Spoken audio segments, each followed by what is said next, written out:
মোৰ গোচৰ এই মুহূৰ্তত এই পৰ্যন্ত তদন্ত চলি আছে মোৰ গোচৰত। কালি ৰিজাল্ট কি হ'ব এইটো বেলেগ কথা, কিন্তু ৰিজাল্টটো এটা ভয়ংকৰ ৰিজাল্ট হ'ব, মই আপোনাক কৈ দিওঁ। জাহাজখন চিজ কৰিবই লাগিব। জুবিন গাৰ্গক যদি হত্যা কৰিছিলে, সেই যিখিনি সময়ত কাপোৰযোৰ পিন্ধিছিল তাত ড্ৰাগছ খুৱাই মাৰিলে নে বিপান কৰাই মাৰিলে নে তাত কিবা ব্লাড আছে নে কি আছে, সেই ড্ৰেছযোৰ আজিলৈকে ক'ত আছে কোনোবাই জানে নেকি? গাফিলতি বহুত আছে, তদন্ত প্ৰক্ৰিয়াত গাফিলতি বহুত আছে। আইনী আদালত সাংঘাতিক যুদ্ধ হ'ব। দুনু আহমেদৰ গোচৰৰ যুদ্ধ বাদ দিয়ক, আটাইতকৈ ডাঙৰ যুদ্ধখন হ'ব দুখন দেশৰ এই দুটা ৰায়। মই লগালগ চাৰ্টিফাইড কৰিবলৈ মই ছিংগাপুৰ যাম, যে আপোনালোকে যিটো সাধাৰণ মৃত্যু কৈছিলে আৰু সকলোকে যে জেৰা কৰিছিলে, তাৰে যোন 5-7জন গ্ৰেপ্তাৰ হৈছে আৰু তাৰে 5জন দোষী সাব্যস্ত হৈছে হত্যাৰ গোচৰত। বাকী 11জনটো ছিংগাপুৰত আছে। ছিংগাপুৰত থাকি সিহঁতক সাৰি যাব নেকি? ছিংগাপুৰ আৰক্ষীয়ে অলপ আগতে আপুনি কৈছিলে যে তাতো ভয়ংকৰ কথা হ'ব, কিন্তু এই তাৰ তদন্তটো ভয়ংকৰ কথা। এই চাৰ্জশ্বিটখনৰ পিছত হ'ব। না, মই বুজিছো, মই কি কৈছো, ঘৰৰ ল'ৰাৰ কাৰণে জুবিন গাৰ্গক কোনে গুৰুত্ব দিলে মোক কওক। পষ্টমেন কাৰোবাৰ ঘৰৰ ল'ৰা তেওঁ। না, মই কথাটো এইটোৱে সুধিছো, জুবিন গাৰ্গক চৰকাৰে গুৰুত্ব দিলে নাই দিয়া? সকলোকে পিপলছ টিভিলৈ আদৰিছোঁ। আজি আপোনালোকৰ সন্মুখত পডকাষ্ট উইথ অনুপম চক্ৰৱৰ্তী। আজিৰ এই অনুষ্ঠানত মোৰ সৈতে অতিথি হিচাপে আছে, আপোনালোকে এইকেইদিন সাংঘাতিকভাৱে তেখেতক জানিছে, বুজিছে, আৰু জুবিন গাৰ্গৰ বাবে যুদ্ধ কৰা মানুহজন দুলু আহমেদ। দুলু আহমেদ, স্বাগতম জনাইছোঁ মোৰ পডকাষ্টলৈ। আৰু সুদীৰ্ঘ সময় আপুনি যথেষ্ট যুদ্ধ কৰিছে, সকলোৱে দেখিছে অসমৰ মানুহে। প্ৰথম মোৰ জানিবলগীয়া বিষয়টো, যেতিয়া দুলু আহমেদে জুবিন গাৰ্গৰ কাৰণে সাংঘাতিকভাৱে যুঁজি আছে, তেতিয়া মোৰ মনলৈ এটা প্ৰশ্ন আহি আছিল যে মই ইয়াৰ আগতে মই জুবিন গাৰ্গৰ লগত দুলু আহমেদক কম দেখিছোঁ, বৰ বেছিও দেখা নাই। এনেই 3,50,00,000 মানুহেই জুবিন গাৰ্গৰ গুণমুগ্ধ। তথাপি ক'ৰবাত কেতিয়াবা স্পেচিয়েল থাকে, বিশেষ হৈ থাকে। দুলু আহমেদৰ কাৰণে জুবিন গাৰ্গ ক'ৰবাত বিশেষ হৈ আছিল নেকি?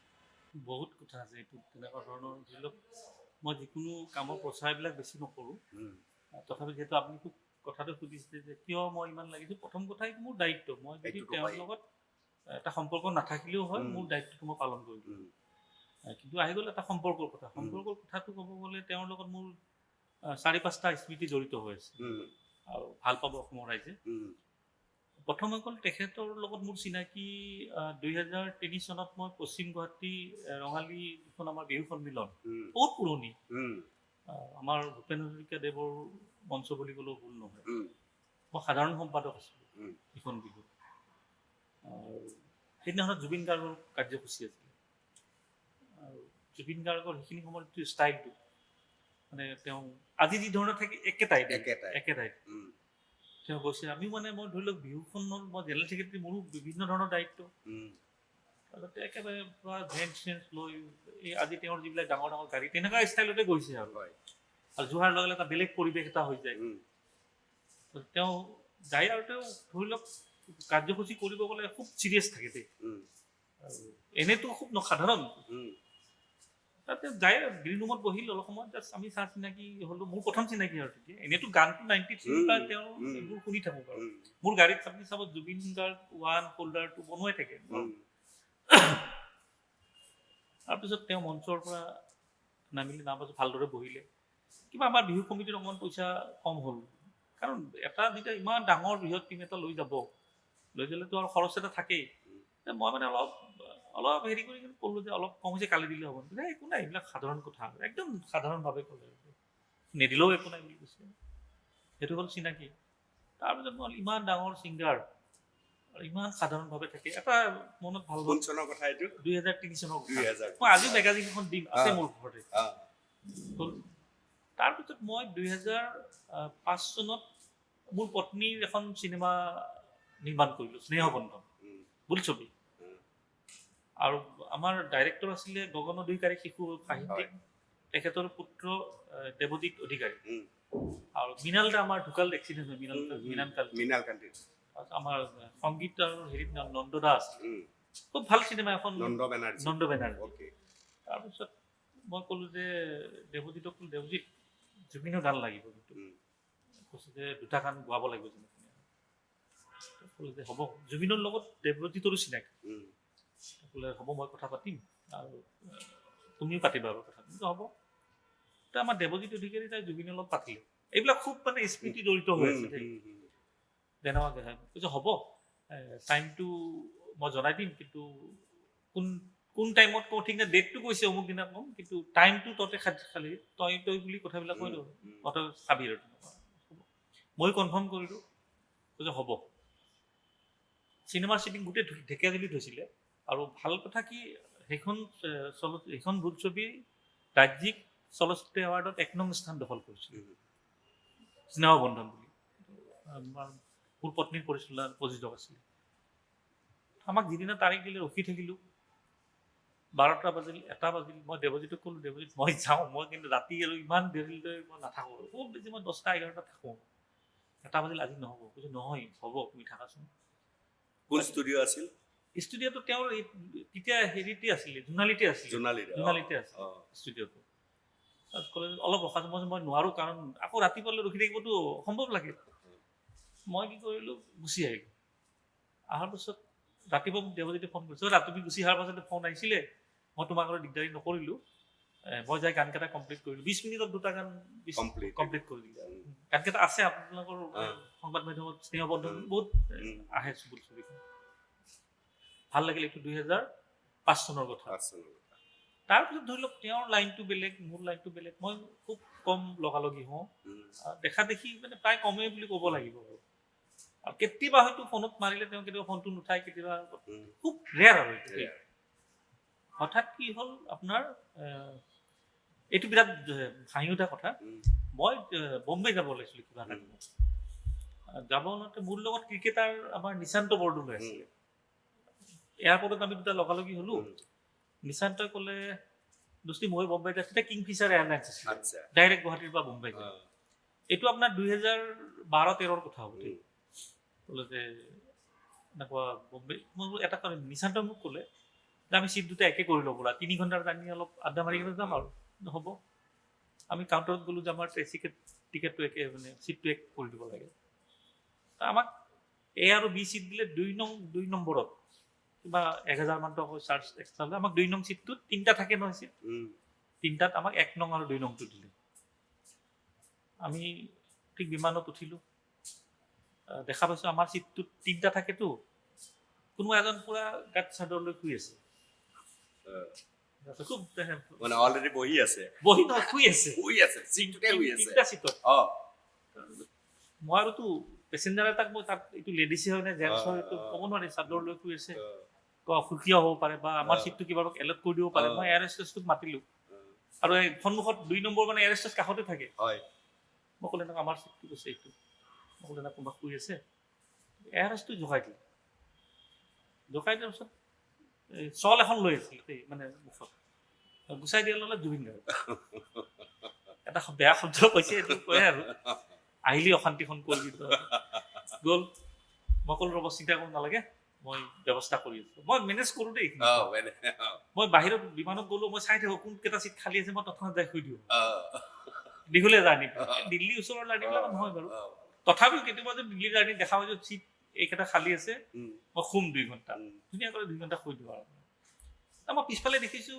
বিমানখন খালী মই জুবিনক ক'লোঁ যে হেৰি নিশান্তক মই ক'লোঁ তুমি থাকাচোন পিছফালে এবাৰ চাই আহোঁ তো বিৰাট ভাল হ'ব কিন্তু কিবা এটা কৰচোন গোটেই ৰাতি ষ্টুডিঅ'ত কাম কৰে আকৌ বম্বে গুৱাহাটী আপ ডাউন কৰি থাকে তেওঁৰ তেতিয়াই মানে তেওঁ ৰাতি নুশুৱে চেহেৰাটো দেখিলেই গম পাইতো আমি পিছফালে গ'লোঁ মই চিট পালোঁ তাতে চিট পাই বহি দিলোঁ কাৰ চিট কি চিট নাজানো কোনো নাহিলে পিছত কিন্তু বহি 3 ঘণ্টা আমি জাৰ্ণি কৰিলোঁ তাৰপিছত আৰু লগ পোৱা নাই কিন্তু যেতিয়া বিমানখন বম্বে পালে তেওঁ মনত পৰিছে আমি যে পিছফালে বহি আছোঁ ৰখি আছে চিটত ৰখি থকাৰ পাছত আমি তেওঁৰ ওচৰত পোৱাৰ লগে কৈছোঁ এই ব'ল একেলগে যাওঁ আৰু আজি ৰাতি বহিম দেই মই ৰাতি বুলি ক'লেতো মোৰ ভয় লাগিছে আৰু মই বোলো হ'ব বহিম আমি নিশান্ত মই জুবিন এনেকুৱা 3টা খোজকাঢ়ি গৈ আছোঁ ইমান দীঘলীয়া খোজকাঢ়িছে তাতো এটা বেয়া কথা কৈ দিলে এই গোটেই ইমান এটা মানে বেয়া কথাটো মুখত থাকে আৰু হ'ব অলপ মোৰ বিৰাট হাঁহি উঠিল কৈছে আজি ৰাতি আহিবি 1টা 2টা বজালৈ মোৰ শেষ হৈ যাব একদম মই চিয়ৰ যাম আৰু নিশান্তক মই তুমি যাই থাকিব মই গোটেই নাযাওঁ দেখা যাব সেইদিনাখনে গ'ল তাৰপিছত বিশ্বকাপ চাব তেওঁ যায় দেই এতিয়ালৈ তেওঁ 3টামান মই 5টামান চালোঁ তেওঁ 3টামান চালে যোৱাবাৰ কাটাৰতো গৈছিলে মই লগ নাপালোঁ তাৰ আগত ৰাছিয়াও গৈছিলে আৰু ৰাছিয়াৰ আগত ব্ৰাজিল হয়তো নগ'ল তেওঁ 2-3টা চাইছে খেলাৰ বহুত চখ আছিলে ৰাছিয়াটো মোৰ মনত আছে ৰাছিয়াত তেওঁৰ কিবা এটা কাহিনী আছিলে 2019 চনত যেতিয়া কভিডৰ বন্ধ হৈছিলে মোৰ এটা কাৰ্যসূচীত বহুত অসমীয়া যুৱক যুৱতী জড়িত আছে আমাৰ সংবাদ মাধ্যমৰ লগতে জড়িত মই আমাৰ তাৰে যিখিনি অসমীয়া যুৱক যুৱতী আছিলোঁ তেওঁলোকে দাদা জুবিন দাও ফ্ৰী আছে এবাৰ জুবিন দাদাৰ অপেনিং কৰিলে ভাল হয় আমিও কোনোবাৰ আপুনিও ক'ব হ'ব তাত মই ক'লো প্ৰথমে তোমালোকে কোৱালে এই ক'ভিডৰ সময়ত মানে আমি ইয়াতে অলপ বিজি থাকিম আপুনিও এইটো অপেনিং কৰি দিব লাগে ক'লে যে এইবিলাক স্মৃতিৰ কথা দেই মানুহে হয়তো বহুত ভাবিব পাৰে যে দুলু আহমেদে বেছি দেখাই আছে এইবিলাক গোটেই ডাটাই ক'বতো কথাবিলাক তেখেতসকলে গ'ল দাদা ক'ভিডৰ সময়তো কাৰো অৱস্থাই নাই আৰ্থিকটো একেবাৰে জুৰুলা হৈ গৈছে দাদা এইটোত আপুনি আহিব লাগিব ক'লে হ'ব মোৰ বুলি কৈছে আৰু ক'লে এবাৰ মোক ফোন কৰিলোঁ মই ফোন কৰিলোঁ কৈছে হেৰি কৰি মোৰ ড্ৰাইভাৰটো নাই তই গাড়ীখন পঠাই দিবি বোলে হ'ব এটা ডেট ফিক্স কৰি গাড়ীখন পঠাই দিলোঁ মই আমাৰ তেওঁৰ আৰু পত্নী একেবাৰে মোৰ যিখন মোৰ হোটেলখনত তাৰে ওপৰত মোৰ কাৰ্যালয়টো তাত ইণ্টাৰভিউটো লৈছে 1 ঘণ্টা প্ৰায় 2 ঘণ্টা আছিলে আমি একেলগে ৰাতি ডিনাৰ কৰিলোঁ তাৰে ফটো মই ছ'চিয়েল মিডিয়াত দিছোঁ আপোনাৰ মানে তেওঁ যেতিয়া আমি এই ঘটনাটো হ'ল প্ৰায় 2 ঘণ্টা বহি তাত তেওঁ ধুনীয়াকৈ কথা বতৰা পাতিলে এটা সাক্ষাৎকাৰ এটা ল'লে আৰু ক'লে যে ভাল লাগে অসমীয়া ল'ৰা ছোৱালী সংস্থাপন হ'ল তেওঁ চিন্তাধাৰাটো এইটো কিন্তু তেওঁৰ কথা হ'ল যে জুবিন গাৰ্গ ক'ৰবাত গ'লে বহুতে ভাবে যে প্ৰত্যেকটা জেগাত গ'লে যদি কিবা তেওঁ মানুহ দিলে বুলি ভুল কথা এইটো তেওঁ য'ত ল'ব লাগিব তেওঁ কৈ দিয়ে মোক এইখিনি থাকিব সেইটো তাৰ বেয়া পাই লাভ নাই কিন্তু এইবিলাক কাৰ্যসূচীত তেওঁ কৰে নহয় ইয়াত অসমীয়া ল'ৰা ছোৱালী সংস্থাপন পাইছে ইয়াত মোক নালাগে সংস্থাপন তেতিয়া মই জুবিন গাৰ্গক ক'লোঁ যে হাজোত চিনেমা হল নাই 19ৰ কথা দেই হাজোত চিনেমা হল নাই হাজোত মই এটা চিনেমা হল বনাই আছোঁ আৰু ইতিমধ্যে মই জুবিন গাৰ্গৰ নামেৰে নামাকৰণ কৰিম বুলি ইতিমধ্যে বাতৰি ওলাইছে আচ্ছা আৰু মই ছ'চিয়েল মিডিয়া পেজতো দিছোঁ তাত এটা হাজো বুলি ক'লে আজিকালিতো ছবিগৃহ বহুত জেগাত হৈ আছে এই মাল্টিপ্লেক্সবিলাকে হওক বা তেতিয়া মই ক'লো যে হাজোৰ মানুহটো বহুত চিনেমা চাব ইচ্ছা কৰে হাজো বুলি ক'লে ৰঙিয়া শুৱালকুছিতে কভাৰ কৰে ডাঙৰ অঞ্চল এটা মই ক'লো এনেকুৱা মই অলৰেডি ডিক্লেয়াৰ কৰি দিছোঁ কাম চলি আছে আজিও কাম চলি আছে এইটো তোমাৰ নামত হ'ব আৰু তাত ভূপেন হাজৰিকাৰ নামত এটা প্ৰেক্ষাগৃহ আছে 10 তলা বিল্ডিং এতিয়ালৈ 4 তলা কমপ্লিট হৈ গ'ল চিনেমা হলটো যিহেতু লাষ্টত হ'ব সেইকাৰণে অকণমান সময় লৈছে তাৰ মাজত ক'ভিডত 2বাৰ বন্ধ গ'ল 2 বছৰ বন্ধ গ'ল তেতিয়া ক'লে মই হ'ব মই অপেনিং কৰিম বিৰাট ভাল খবৰচোন এইটো মই অপেনিং কৰি দিম হ'ব তাৰপিছত এইটো হৈ গ'ল লাষ্ট তেওঁৰ লগত মোৰ দেখা দেখি মই কি চিনেমাৰ কথা ক'লোঁ মোৰ চিনেমাত গান গালে ক'লোঁ মই ফ্লাইটত পালোঁ মোৰ তাত কাৰ্যসূচীত অপেনিং কৰিলে চিনেমা হলৰ কথা ক'লোঁ এইবিলাকেই চিনেমা হল উদ্বোধন কৰাৰ কথা আছিল জুবিন গাৰ্গে মানে চিনেমা হলৰ আমাৰ যিটো ফাউণ্ডেশ্যনৰ কাম উদ্বোধন কৰাৰ কথা আছিল তেওঁ কিবা বিশেষ কাৰণত হয়তো ক'ৰবাত গুচি গ'ল আদিত্য পাঞ্চলে অপেনিং কৰিলে পিছত আমাৰ বলিউডৰ যিগৰাকী আৰু ভূপেন হাজৰিকা দেৱৰ হলটো হোৱাৰ পিছততো জুবিন গাৰ্গে আহিলে তেওঁৰ নামত আজিও আছে এইবিলাক চিনেমা হলটো মানে জুবিন গাৰ্গৰ নামেৰে প্ৰেক্ষাগৃহ বুলি লিখা আৰু এনেই কমপ্লেক্সটোৰ নাম হৈ গ'ল পঞ্চতীৰ্থ শ্বপিং কমপ্লেক্স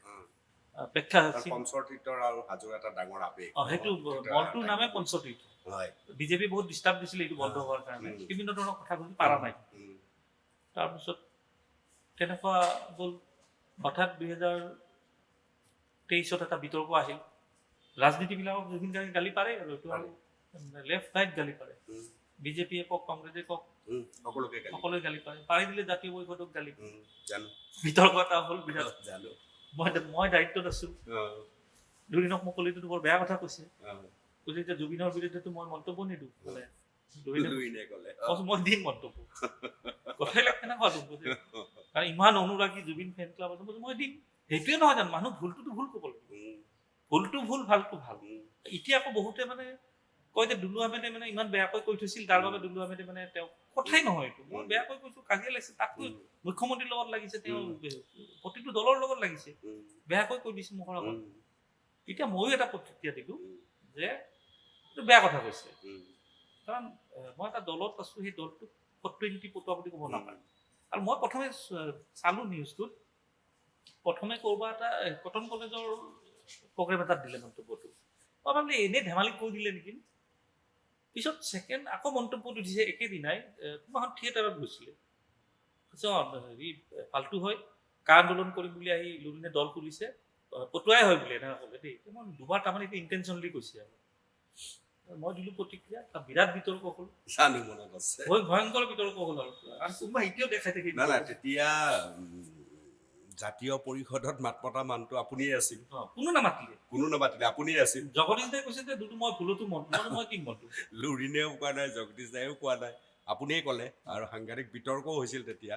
অৱশ্যে আপোনাৰ প্ৰত্যুত্তৰ আৰু জুবিন গাৰ্গে দিয়া নাই। নহয়, দিছে, তাত ক'লে ভুল হ'ব। জুবিন গাৰ্গে কথাটো ৰিয়েলাইজ কৰিলে, এটা টক শ্ব' হ'ল। টক শ্ব'ত জুবিন গাৰ্গৰ লগত থাকে জয়ন্ত, কি নাম আছিলে? জয়ন্ত কাকতি। মোক ফোন কৰিলে যে আজি জুবিন গাৰ্গৰ লগত টক শ্ব' আছে, তুমি আহিব লাগিব। এই বিষয়টো দেই। মই হ'ব জুবিনৰ লগত বহিম, বহাত কি আছে, ভালো পাব, ৰাইজেও ভাল পাব। জুবিন গাৰ্গে কৈছে এই নাযাওঁ দেই আৰু মিছামিছি আৰু এখন বিতৰ্ক হ'ব, জয়ন্ত তয়ে যা। জয়ন্ত আহিলে মই বহিলোঁ তাত।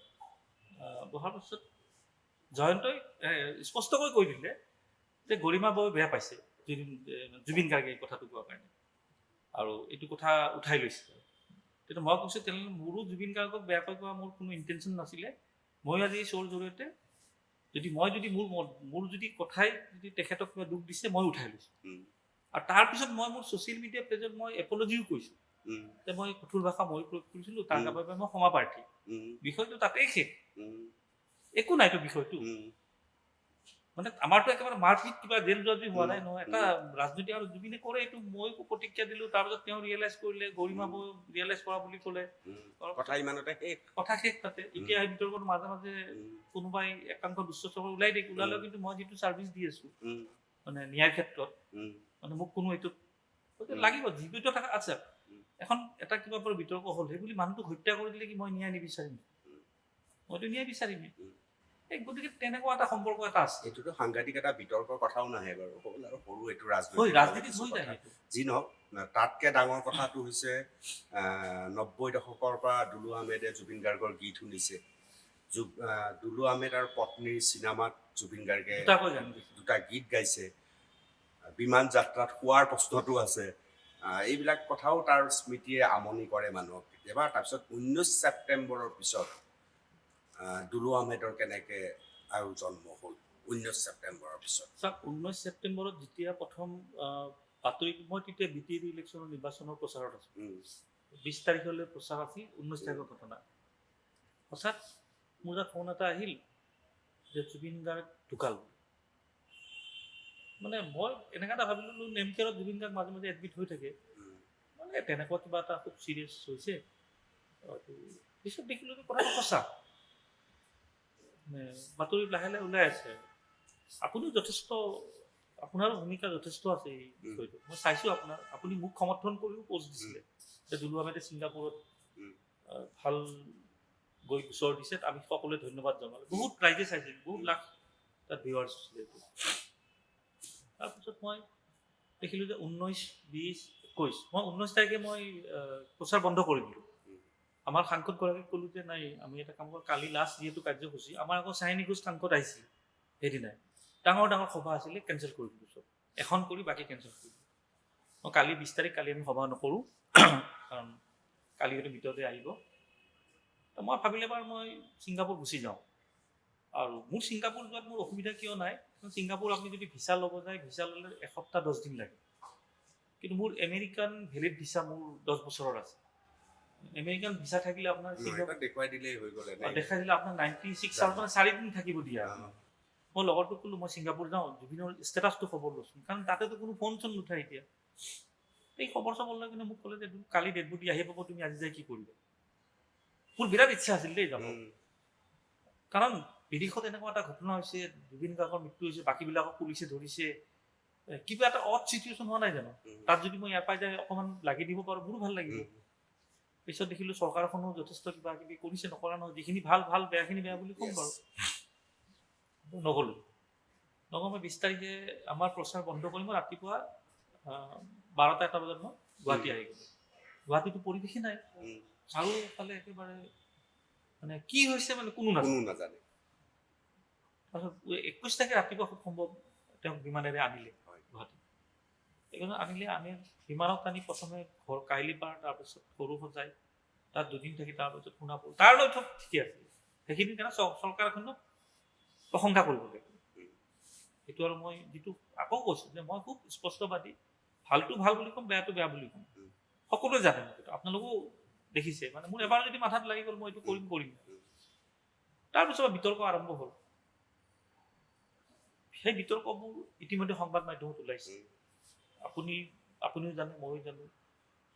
চৰকাৰখনৰ মন্তব্য আহিল, মুখ্যমন্ত্ৰীৰ মন্তব্য আহিল, জাহাজৰ ভিডিঅ', অমুক তুমুক মাৰিলে, কেনেকৈ মাৰিলে, বিভিন্ন ধৰণৰ কথা আহিল। এই মন্তব্য শাসক পক্ষৰো আহিছে, বিৰোধীৰো আহিছে, চবেই নামি গ'ল এই ফিল্ডত নামি যাওঁতে এটা অলপ অস্বস্তিকৰ এটা পৰিৱেশ আৰু পৰিস্থিতি হ'ল।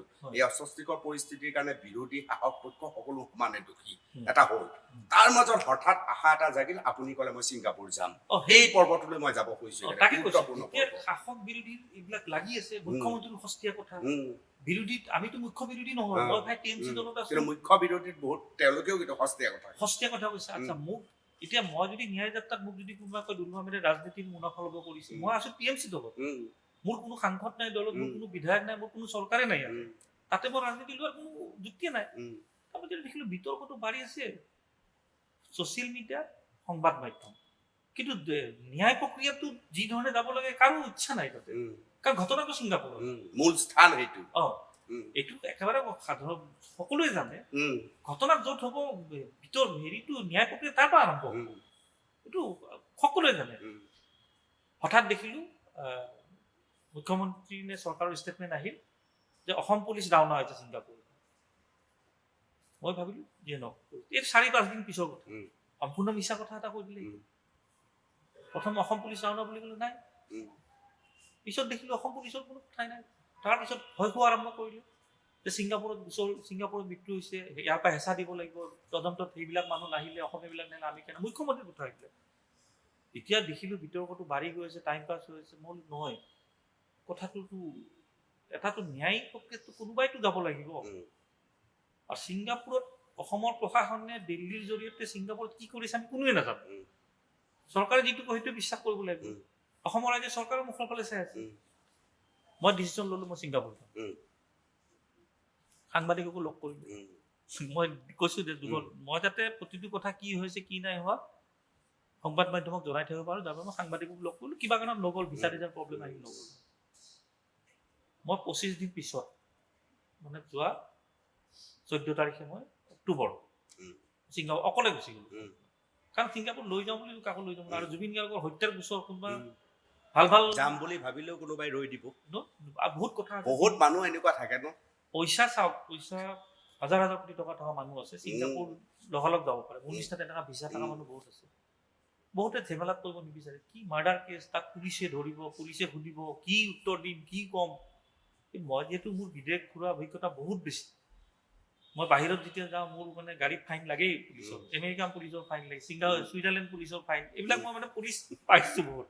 আৰু মই ফটোও দিওঁ। মোৰ স্পীড লিমিট ক্ৰছ হৈ যায়, পুলিচ আহি গ'ল পুৰা, আহি ভদ্ৰভাৱে। আমাৰ ইয়াতে পুলিচে আহি আপোনাৰ গাড়ীখন পাৰিলে খুন্দা মাৰি ৰখাব। তাৰ একোজন অধ্যাপক কেনেকুৱা আহে মানে মই দেখিছো, মোৰ গাড়ীৰ পিছফালে এখন গাড়ী আহিছে একদম নীলা লাইট জ্বলি, মই শ্ল' কৰো, মই অভাৰটেক কৰোঁ, শ্ল' কৰি দিয়ে। নাই, মোকে বিচাৰিছে, ৰখাই দিলো। আহি চিধা পাছপৰ্টখন, মানে বিষয়টো মই কৈ আছো, একেবাৰে সিহঁতৰ বন্দুক, চুৰি, বেল চব থাকে, দেখিলে ভয় লাগি যাব। মস্ত কলা কিন্তু ব্যৱহাৰটো অধ্যাপকৰ দৰে। আৰু মই ভাবিছো আমাক এবাৰ হাতেৰে ধৰি আমি ওলাব নোৱাৰো। আৰু বঢ়িয়া কৰি পাছপৰ্টখন বিচাৰে, দি দিওঁ। মইতো মোক হোৱাট ইজ দ্য ৰং, মোৰ ভুলটো কি? স্পীড লিমিট ক্ৰছ, কি কৰিম এতিয়া? ফাইন, মই দিয়ক ফাইন। এখন চালান কাটি দিয়ে, একো নাই, ডোন্ট ৱাৰি, তই ইণ্ডিয়াত যাই কিনে দি দিয়ে। পুৰা মেইল আহি গ'ল, মিটাৰ চলি গ'ল আৰু আপোনাৰ একদিন লেট হ'ব, আপোনাৰ মিটাৰ বাঢ়ি গ'ল। তেনেকুৱা মই বহুত পুলিচ ফেচ কৰিছো। মই এবাৰ ছিংগাপুৰ পুলিচ ফেচ কৰিছো। মই আগে পিছে ছিংগাপুৰ পুলিচ ফেচ কৰা নাই। যাওঁ, দেখা যাব যি হয়। লখন চাই লৈছো আগে। আমাৰ ইয়াতে যে কৈ আছিল চৰকাৰখনে বিদেশত কোনোবা গ'লে এইটো হেৰি হ'ব, আইন ভংগ কৰা হ'ব, পৰ্যটকৰ ভিছাত যাব নোৱাৰে, কথাবিলাক ওলাইছিল নহয়। আৰু কোনোবাই যদি যাম বুলি ভাবে home ministry, consulate general, attorney general, তাৰপিছত ফৰেন মিনিষ্টাৰ, বহুত মানে ইমান নিয়ম দেখাই দিছে, কোনোবাই যাম বুলি ভাবিলেও এইবিলাক ভয়ত নাযাব আৰু। মই বোলো দেখা যাওক কি হ'ব। ইণ্ডিগ' ল'লোঁ গুৱাহাটীৰ পৰা, ডাইৰেক্ট ফ্লাইট নাছিল মই যোৱাৰ দিনা। কলিকতাৰ পৰা ছিংগাপুৰ, ভাড়াও কিমান কওকচোন, আচৰিত, 14,000 টকা। মাত্ৰ 14,000 নহয়, 11,000 টকা। আপুনি আজি দিল্লীৰ গুৱাহাটীৰ ভাড়া চাওক, 30-40,000 দেখাব। 11,000ত মই ছিংগাপুৰ পালোঁ। ছিংগাপুৰ পৰা 14 তাৰিখে ৰাতি পালোঁ। 14 তাৰিখে ৰাতি মই বঢ়িয়াকৈ গোটেই ঠিক ঠাক কৰি 15 তাৰিখে থানাত গ'লোঁ। থানাত কি হ'ল তাৰপিছত এই বিষয়খিনিতো বাৰু ওলাইছে বহুত। থানাত বহুত দেৰিৰ পাছত কেছ ৰেজিষ্টাৰ হ'ল। মই তাৰপৰা 14ত থাকিলোঁ, 15ত মই ৰাতিপুৱাই থানাৰ কামখিনি কৰাৰ পাছত মই 15 তাৰিখে থানাত যেতিয়া আপুনি আৰম্ভণিতে গ'ল, মোৰ সৰু কথা এটা জানি লওঁ। থানাত গৈ জুবিন গাৰ্গ শব্দটো কৈছে, তেওঁলোকে লগে লগে গম পাইছে যে এই মানুহজনৰ কাৰণেই আহিছে নে আৰু সিহঁতে ডিটেইলছত গৈছে? নহয়, প্ৰথম কথা মইতো এফআইআৰখন লিখি লৈ গৈছিলোঁ। এফআইআৰখন মই যেতিয়া দিলোঁ, প্ৰথম থানাখনত নল'লে। সেইখন ধৰি লওক আমাৰ যেনে সদৰ থানা, সদৰ থানাতো যিকোনো গোচৰ লয়। সদৰ থানাই মানে তাৰে যিখন মেইন আৰু ছিংগাপুৰ আপোনাৰ চেণ্ট্ৰেল যিখন পুলিচ ষ্টেচন, আৰু তাৰে পৰা ক'লে যে এটা কাম কৰক, গোটেইখিনি শুনি তেওঁলোকে মোক ক'লে যে ৰেফাৰ কৰি দিলে যে অমুক থানাখনত যাওক। মানে যিদিনা ঘটনাটো হৈছিলে জুবিন গাৰ্গৰ, সাগৰত হৈছিলে, সাগৰৰ পৰা যেতিয়া বডিটো লৈ আহিলে পাৰলৈ, তাৰ নিয়াৰেষ্ট থানাখনত পঠাই দিলে, নিয়াৰেষ্ট পুলিচ ষ্টেচন। তাতে যাওক, তাতে আপোনাৰ এইটো হ'ব। আৰু তাতে মই আকৌ পৰিয়ালৰ লোক নহয়, বহুত ধৰণৰ কথা আহিছে, তাতে মোক বহুত সোধ-পোছ কৰিলে। তেতিয়া তেখেতসকলে লাষ্ট বহুত দেৰিৰ পিছত, প্ৰায় প্ৰথমখনত 2 ঘণ্টা, ছেকেণ্ডখনত প্ৰায় 4 ঘণ্টা, মাজত ব্ৰেক হৈছে, লাঞ্চ ব্ৰেক হৈছে, কিবা হৈছে, বহুত সোধ-পোছ কৰি মোক ক'লে ঠিক আছে, আমি গোচৰটো লোৱাৰ সিদ্ধান্ত লৈছোঁ, আপুনি ষ্টেটমেণ্টত আহিব লাগিব। নহ'লে মোৰ ষ্টেটমেণ্ট, যিহেতু মই ট্ৰানজিট ভিছাত আছোঁ, ট্ৰানজিট ভিছা মই দেখাই দিছোঁ যে মই US ভিছাত আহিছোঁ, মই ট্ৰানজিট, আৰু মই টুৰিষ্ট। চব মানে ইমান ভদ্ৰ আৰু ইমান ধুনীয়া বুজাই দিয়ে কথাখিনি। মইতো 2বাৰ গ'লোঁ, ছেকেণ্ড বাৰত মই আহিম বাৰু। ক'লে যে হ'ব, আপুনি ষ্টেটমেণ্টত আমি 2 দিন আগে খবৰ দি দিম।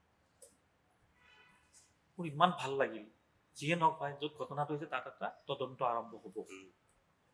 বিৰাট ফূৰ্তি লাগিল। মই লগালগ ফেচবুকত মোৰ এফআইআৰখনৰ লগত তেখেতসকলে নাম্বাৰ QR কোড দি এখন হেৰি দিছে। আকৌ কোনোবা সেইখনো ডুপ্লিকেট বুলি কয় দেই। মানে মোৰ ইমান সাহস, মই ছিংগাপুৰৰ এখন পুলিচৰ ডুপ্লিকেট কাগজ মই মোৰ ছ'চিয়েল মিডিয়াত দিম। মানুহৰ চিন্তাধাৰা ক'লৈ গৈছে চাব। কংগ্ৰেছীয়ে কোনোবাই গৈছিলে, মই ছ'চিয়েল মিডিয়াত দি দিলোঁ। তাত মোৰ পাছপোৰ্ট নম্বৰ, তাত মোৰ হোটেলৰ নাম, তাত মোৰ অধিবক্তাৰ নাম, নম্বৰ, মোৰ নম্বৰ, চব আপলোড হৈ গ'ল। মই ফূৰ্তিত দি দিলোঁ। দি দিয়াৰ পাছত হঠাৎটো ধুমুহাৰ দৰে হৈ গ'ল। ছিংগাপুৰত কেছ ৰেজিষ্টাৰ হৈছে, আৰু মানে বেলেগ, আৰু 11টাৰ নাম আছে তাত। মোক এজনে ফোন কৰিছে, তোমাৰ মানে ৰিক্স হ'ব। কিহৰ কাৰণে? তোমাৰ গোটেই নাম্বাৰ, হোটেলৰ নাম, তোমাৰ মোবাইল নাম্বাৰ, তোমাৰ পাছপোৰ্ট নম্বৰ চব আহি গ'ল তাত। এইটো মাৰ্ডাৰ কেছ এটা, মানে বিৰাট। মই কৈছোঁ নহয়, মোৰ কাম হৈ গ'ল, মই হোটেল নাযাওঁ, মই এয়াৰপৰ্ট যাম ডাইৰেক্ট। মই হোটেল কিয় যাম? মোৰ কাম হৈ গ'ল ছিংগাপুৰত, অকলে মই ঘূৰিব লগা মোৰ একো নাই তাতে। আৰু আগে পিছে মই প্ৰায় 10 বাৰমান ছিংগাপুৰ গৈছোঁ। মই আহিছোঁ হোটেলত, 2 দিনৰ বুক আছিলে, পে'মেণ্টটো কৰি দিলোঁ, আগে কৰা আছিলে। মই হেৰি ক'লোঁ যে মোৰ ফ্লাইট বিফৰ হৈছে, মোক চেক আউট কৰি দিব লাগে। এক ৰাতি নাথাকিলোঁ মই। আপোনাৰ ফোন পাইছোঁ মই তাৰপিছত। মই এয়াৰপৰ্ট আহিলোঁ, আপোনাৰ ফোন পাইছোঁ, আৰু আমাৰ সাংবাদিক জ্যেষ্ঠ কিছুমান ফোন মাৰিছে। এয়াৰপৰ্টত আহি বহি, ছিংগাপুৰৰ এয়াৰপৰ্টটো হোটেলত কৰি ভাল লাগে বহি তাত। বিৰাট ধুনীয়া পৰিৱেশ। বহিলোঁ, ফোন আহিছে, ফোনত চব ৰেচপণ্ড কৰি আছোঁ, কথা পাতি আছোঁ। আৰু মই এতিয়া আহিব লাগিব মালয়েছিয়া, কাৰণ মই ট্ৰানজিট ভিছাত গৈছোঁ। মোৰ নেক্সট ডেষ্টিনেশ্যনটো মানে ইণ্ডিয়াৰ বাহিৰে বেলেগ কাণ্ট্ৰিত দেখাব লাগিব। মই কুৱালালামপুৰ আহি গ'লোঁ। 2800 টকা মোৰ প্ৰিপন ল'লে, ফ্লাইটটো মই আগুৱাই ল'লোঁ আৰু। কাৰণ মোৰ নেক্সট দিনা দিনৰ 12টা বজাত আছিলে, আৰু মই নেক্সট ৰাতি 10টাত গৈ পাইছোঁ। মানে 12 ঘণ্টা বাকী আছেই। মই তাত যাই কৈছোঁ বহুত ফ্লাইট আছে, এয়াৰ এছিয়াৰ ফ্লাইট, মালয়েছিয়া ছিংগাপুৰ বহুত চলে। ক'লে যে হেৰি, মই সেইটো মোক প্ৰিপন কৰি দিব লাগে। 2টা নে 3টা বজাত মই পালোঁ ফ্লাইট এটা। আহিলোঁ, আহি আকৌ মালয়েছিয়া পালোঁ। মালয়েছিয়াত দিনটো শুলোঁ মই। মালয়েছিয়াৰ পৰা আহিলোঁ মই বেংগলোৰ মোৰ বন্ধু এজনৰ কিবা অসুখ হৈছিলে, আমাৰ অসমৰে। আহি তাৰো খবৰ ল'লোঁ। মানে এটা জাৰ্ণিত গোটেই কৰি আহিছোঁ আৰু। বেংগলোৰৰ পৰা গুৱাহাটী আহি পালোঁ, গুৱাহাটী অহাৰ পাছত এইটো হেৰি লাগিলে। লগাৰ পাছত ধৰি লওক ৰাইজে ভাল পালে, বহুত সমৰ্থন কৰিলে, এইবোৰ কথা বহুত পাতিলোৱে। দিনে দিনে বিতৰ্কবোৰ বাঢ়ি গ'ল। বাঢ়ি যোৱাৰ পাছত মই প্ৰতিটো কথা অসমৰ ৰাইজক ৰাজহুৱা কৰি আছোঁ, ছিংগাপুৰ পুলিচক মই জনাই আছোঁ। আৰু ছিংগাপুৰ পুলিচে মোক প্ৰতিটো কথা মেইলত মোক জনাই আছে। মোৰ গোচৰ এই মুহূৰ্তত এই পৰ্যন্তও তদন্ত চলি আছে মোৰ গোচৰত। কালি ৰিজাল্ট কি হ'ব সেইটো বেলেগ কথা, কিন্তু ৰিজাল্টটো এটা ভয়ংকৰ ৰিজাল্ট হ'ব, মই আপোনাক কৈ দিওঁ। কিয় হ'ব সেইটোও কম, এনেই কৈ দিলে নহ'বতো ভয়ংকৰ বুলি। বিতৰ্ক বাঢ়ি গৈ আছে। হঠাৎ মই এদিন ফোন কৰিলোঁ যে কিছুমান ডেভেলপমেণ্ট আছে, মই যাব খোজোঁ ছিংগাপুৰত। ছিংগাপুৰ আৰক্ষীক ক'লে? আৰক্ষীক ক'লে আহিব পাৰে আপুনি। আকৌ গ'লোঁ মই 1 নৱেম্বৰ, যোৱা 1 নৱেম্বৰত, যিটো ডিচেম্বৰ পৰিছে 1 নৱেম্বৰত গ'লোঁ। তাতেও গ'লোঁ, এক ৰাতিত যাই ডেভেলপমেণ্টখিনি কৈ আহিলোঁ। কৈ অহাৰ পিছত মোৰ আয়ৰ নাম চাম নম্বৰ গোটেইখিনি দিলে। আৰু এইখিনিও ক'লে যে তদন্তৰ পিছতে এইটো ইয়াত কোৰ্টত কেছটো চলিব, আৰু আপোনাৰ যিকোনো ডেভেলপমেণ্ট থাকে আপুনি জনাব। হ'ব। আকৌ মই লৈ আহি ইয়াতে গুৱাহাটী পালোঁ, এক ৰাতি থাকিলোঁ আগতে। মানে মই গুৱাহাটী আৰু উজনি অসম অহা যোৱা কৰাৰ নিচিনা হৈছে। থকাৰ পিছত মই ইয়াতে আহি দেখিলোঁ আয়োগখন গঠন কৰিছে ইয়াতে। আহি আয়োগত মই গ'লোঁ। সাক্ষ্য দিলে আপুনি? কাৰণ চিটিং জাষ্ট আমি ন্যায় বিচাৰিতো এগৰাকী ন্যায়াধীশকতো বিশ্বাস কৰিব লাগিব। এগৰাকী চৰকাৰখন যিহেতু ন্যায়াধীশক দায়িত্ব অৰ্পণ কৰিছে, আমাৰো দায়িত্ব। আমাৰো দায়িত্ব। কিন্তু বহুতে নগ'ল তাত, যিবিলাকে ডাঙৰকৈ কৈ আছিলে, ৰাজনীতিকৰ কথা কৈছোঁ মই, ন্যায় লাগে, জাষ্টিছ ফৰ যদি কোনো নগ'ল, কিন্তু তাতে দায়িত্ব আছিলে। মই গ'লোঁ আৰু ৰাজনীতিক মই অখিল গগৈ গৈছে, দেওবৰ্ষকে হয়তো লাষ্টত গ'ল। ডেটটো এক্সটেণ্ডো কৰিছে, এতিয়াও যাব পাৰে, সময় আছে। মই যাই ক'লোঁ প্ৰথম যে মোৰ যদি মই অসমত গোচৰ কৰা নাই, মই কৰিছোঁ ছিংগাপুৰত। যদি আপোনালোকে ছিংগাপুৰৰ মেটাৰটো লয় তেতিয়াহ'লে মই ক'ব বিচাৰোঁ, আৰু যদি নলয় তেতিয়াহ'লে মোৰ ক'ব লগা একো নাই। তেতিয়া ন্যায়াধীশগৰাকীৰ লগত আৰু এগৰাকী তেখেতৰ আণ্ডাৰত কোনোবা এগৰাকী দিছিলে এছ অফিচাৰ, তেওঁ কথা পতাৰ পিছত কৈছে নহয় তোমাৰ সেইটো ল'ব দিছে। তাৰপিছত ক'লে শপতনামা যোগে দিব লাগিব। মই দ্বিতীয় দিনাই মই ক'লোঁ যে ঠিক আছে, মই লাষ্ট দিনাৰ আগে মই দি যাম শপতনামা। মই শপতনামাত মই দিম শপতনামাখন। তাতো মই একেটাই কথা কৈছোঁ যে যদি 5গৰাকী জাহাজত থকা তেতিয়ালৈ ইতিমধ্যে মুখ্যমন্ত্ৰীৰ ষ্টেটমেণ্ট আহিছে, এইটো হত্যা হৈছে, অমুক হৈছে, তমুক হৈছে, এছেম্বলিত আগৰ কথাই। মই গোটেইবিলাক কথা ক'লোঁ, যদি হত্যা হৈছে তেওঁতো নিশ্চয় অসমত হোৱা নাই, ছিংগাপুৰৰ হোটেলত হোৱা নাই, বা ছিংগাপুৰৰ ৰাজপথত হোৱা নাই। তেওঁৰ হত্যাটো হৈছে জীৱিত, আমি দেখিছোঁ সাগৰলৈ। সাগৰত হৈছিলে, সাগৰত 16 জন আছিল, 5গৰাকী গ্ৰেপ্তাৰ হৈছে, 11গৰাকী গ্ৰেপ্তাৰ হোৱা নাই, সেইকেইগৰাকী গ্ৰেপ্তাৰ কৰিব লাগে। মোৰ এইখনতো মই দিছোঁ এইখন আয়োগৰ ওচৰত। এটা আকৰ্ষণীয় প্ৰশ্ন, আমি ছিংগাপুৰৰ আৰক্ষীয়ে প্ৰাথমিক তদন্তত আমি গম পাইছিলোঁ, কোৱা হৈছিল যে এইটো এটা দুৰ্ঘটনা, মই নাজানো যিটো চলি আছিল। দুলু আহমেদ যেতিয়া ছিংগাপুৰলৈ গ'ল, আৰক্ষীৰ লগত কথা পাতিলে, দ্বিতীয় টাইম আকৌ ক'লে যে অলপ আপডেট আছে, মই ক'বলগীয়া আছে, সেই সময়ত কথাবিলাক লাহে লাহে সলনি হৈছে নেকি? বহুত সলনি হৈছে। তাতো সলনি হৈছে। তাৰমানে প্ৰথম তেখেতসকলে ভাবিছিলে যে কোনোবা এগৰাকী পৰ্যটক আহি ঢুকাল সাগৰত পৰি, খুব সৰুভাৱে ল'লে, একেবাৰে সাধাৰণভাৱে লৈছিলে। 16গৰাকীকে জেৰা কৰিছে তাত। আজি যিকেইগৰাকী জেলত আছে তেখেতসকলো জেৰাৰ সন্মুখীন হৈছে, চবকো যাব দিলে। আৰু সাধাৰণতে পষ্টমৰ্টম ৰিপৰ্টো ওলাল ছিংগাপুৰৰ, ব্ৰাউনিং বুলি কৈছে, পানীত ডুবি মৰিছে, আমি সকলোৱে জানো। কিন্তু দুবাৰ পৰিস্থিতি ক'ৰ পৰা কেনেকুৱা আহিল সেইটোৱে ডাঙৰ কথা নহয়। তাতে মুখ্যমন্ত্ৰী হত্যা বুলি এতিয়া ক'লে। ছিংগাপুৰ পুলিচৰ মই যেতিয়া গোচৰটো দিওঁ, তাৰ পিছদিনা এখন পত্ৰ ওলাইছিল 17 অক্টোবৰ। তাত এই কথাটো লিখিছিলে যে যিহেতু আমি প্ৰাথমিক পৰ্যায়ত, মই ইংলিছতে আছিল, মই কৈ দিওঁ, ইনিচিয়েল ষ্টেজত আমি এইটো দুৰ্ঘটনা বুলি কৈছিলোঁ। দুৰ্ঘটনা সাধাৰণ ডেথ আৰু নৰ্মেল ডেথ, ন' ফাউল প্লে, ইয়াত কোনো ৰহস্য নাই। তথাপিও যিহেতু ইছ্যুটো অলপ বাঢ়ি গৈ আছে, আমি ফাৰ্ডাৰ 3 মাহ সময় লৈছোঁ আৰু শেষ কৰি দিয়া নাই। কিন্তু তেখেতসকলে লাইনটো খুলি থৈ দিছে, যাৰ কাৰণে মোৰ গোচৰটোত সুবিধা হৈছে। খুব ইণ্টাৰেষ্টিং নহয় জানো এইটো? তাৰমানে প্ৰাথমিক তদন্ত কৰিলেও বাটটো খোলা ৰাখিছিল তেওঁলোকে, যদিও প্ৰাথমিকভাৱে ভাবিছিল এইটো পানীত ডুবি এটা ঘটনা ঘটিছে। এইটো মই এফআইআৰ দিয়াৰ পিছদিনাৰ কথা, 17 অক্টোবৰ, মোৰতো গোটেই ডেটবিলাক মনত আছে। তাৰপিছত SIT গ'ল 1 মাহ 1 দিন পিছত, 21 তাৰিখে SIT গ'ল। আয়োগগৰাকী আজিলৈ যোৱা নাই।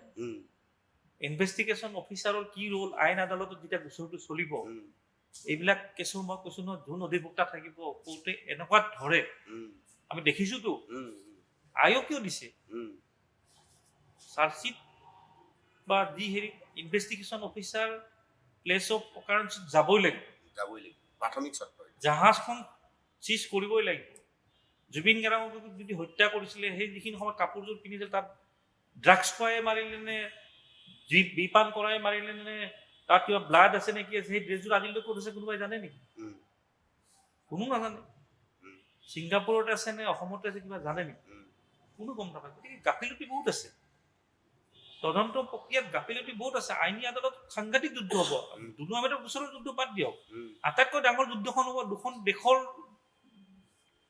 এই দুটা ৰায় তাতে ছিংগাপুৰ পুলিচে প্ৰথম কৈ দিলে যে সাধাৰণ ডেট মানুহখিনিক যাব দিলে সেই তাৰে মানুহ 5জনক গ্ৰেপ্তাৰ কৰিলে 7জনক কৰিলে দোষী বুলি কৈ দিলে নাম কোৱা নাই যদি এটা ধাৰণা কৰিব পৰা গৈছে অহা 12 তাৰিখলৈতো নামো প্ৰকাশ পাই যাব গতিকে ইয়াতে যিহেতু সংখ্যা কৈ দিলে 5জন এজনে মাৰিছে 4জনে তাকো কৈছে এছেম্বলিত এই কথাটোৰ ওপৰত তাৰমানে নিশ্চয় এছআই আমাৰ যিখন চাৰ্জশ্বিট থাকিব তাৰ মিল থাকিব লাগিব মিল থকাৰ লগে লগে মই লগালগ চাৰ্জশ্বিটৰ চাৰ্টিফাইড কৰিবলৈ মই ছিংগাপুৰ যাম যে আপোনালোকে যিটো সাধাৰণ মৃত্যু কৈছিলে আৰু সকলোকে যে ধেৰা কৰিছিলে তাৰে যোন 5-7জন গ্ৰেপ্তাৰ হৈছে আৰু তাৰে 5জন দোষী সাব্যস্ত হৈছে হত্যাৰ গোচৰত বাকী 11জনটো ছিংগাপুৰত আছে ছিংগাপুৰত থাকি বুলি সিহঁতক সাৰি যাব নোৱাৰে মোৰ গোচৰটো দি তদন্ত চলি আছে ভালদৰে কঠোৰভাৱে কিন্তু দুলু আহমেদেতো এইটো কথা কৈছে যে অলপ পৰিস্থিতি ভয়ংকৰ হৈ গৈ আছে সেইফালেও অলপ আগতে এই মতামতটো আপুনি দিছে মই আপোনাক 12 তাৰিখৰ পিছত মই চাৰ্জশ্বিটৰ কপিটো যেতিয়া পাম খুব সময় মই 15-16 তাৰিখে মই ছিংগাপুৰ যাম বুলি কৈছো মানে যামেই আৰু চাৰ্টিফাইড কপি যিদিনাই পাম সেইদিনাই যাম যাই মই এই কথাখিনি কৈ আহিম যিহেতু হত্যাটো জাহাজৰ সাগৰত হৈছিলে 5জন গ্ৰেপ্তাৰ হৈছে সিহঁতৰ নাম আহিছে কাৰ নাম আহিব এতিয়ালৈ নোচোৱাকৈ মই ক'ব নোৱাৰো কালি যদি মুখ্যমন্ত্ৰী উল্টা ষ্টেটমেণ্ট দি দিয়ে মই কৈছিলো পৰিস্থিতি চম্ভালিবৰ কাৰণে তেনেকুৱাটো একো পোৱা নাই অফিচিয়েল কপিটো ওলাব লাগিব আৰু ছিংগাপুৰে মুখৰ কথাত বিশ্বাস নকৰিব তাততো গোটেই চাৰ্টিফাইড কপি লাগিব কিন্তু মোৰ প্ৰশ্নটো ছিংগাপুৰ আৰক্ষীয়ে অলপ আগতে আপুনি কৈছিলে যে তাতো ভয়ংকৰ কথা হ'ব কিন্তু তাৰ তদন্তটো ভয়ংকৰ কথা এই চাৰ্জশ্বিটখনৰ পিছত হ'ব কাৰণ কিয় হ'ব তেখেতসকলে এতিয়ালৈকে সাধাৰণ বুলি কৈছে কিন্তু ফাৰ্ডাৰ 3 মাহ তেখেতসকলে টাইম লৈছে 3 মাহটো উকলি যাব অহা জানুৱাৰীৰ 17 তাৰিখে তাতে মোৰ গোচৰ আছে তাৰপাছত ইয়াতে যেনেকৈ আদালতত চলিব তাৰো চলিব আদালত মই আদালতৰ ডেভেলপমেণ্টটো কি হয় মই এবাৰ নেক্সট ভিজিটত আপোনালোকক কৈ দিব পাৰিম এতিয়া চাব আপুনি দুনু আহমেদটো ছাইডত থৈ দিব পাৰিম এখন দেশে কৈছে হত্যা হৈছে আৰু ক'ত হৈছে হত্যাটো বেলেগ এখন দেশ আৰু যিখন দেশত হত্যা হৈছে তাৰে প্ৰশাসনে কি কৈছে সাধাৰণ ডেট এতিয়া এইখন দেশে হত্যা কৰি গ্ৰেপ্তাৰ কৰা বুলি কোৱা সেইখন দেশৰ দায়িত্ব আহিল নে নাই যে এই 16গৰাকী আমি ভুল মানুহ এৰি দিলো নেকি তাতে পৰ্যটক ছিংগাপুৰ পৰ্যটক বুলি কোৱাৰ লগে লগে এনেই ছিংগাপুৰ পুলিচ বুলি ক'লে ৱৰ্ল্ডৰ ভিতৰত 2-3 নং স্থানত আছে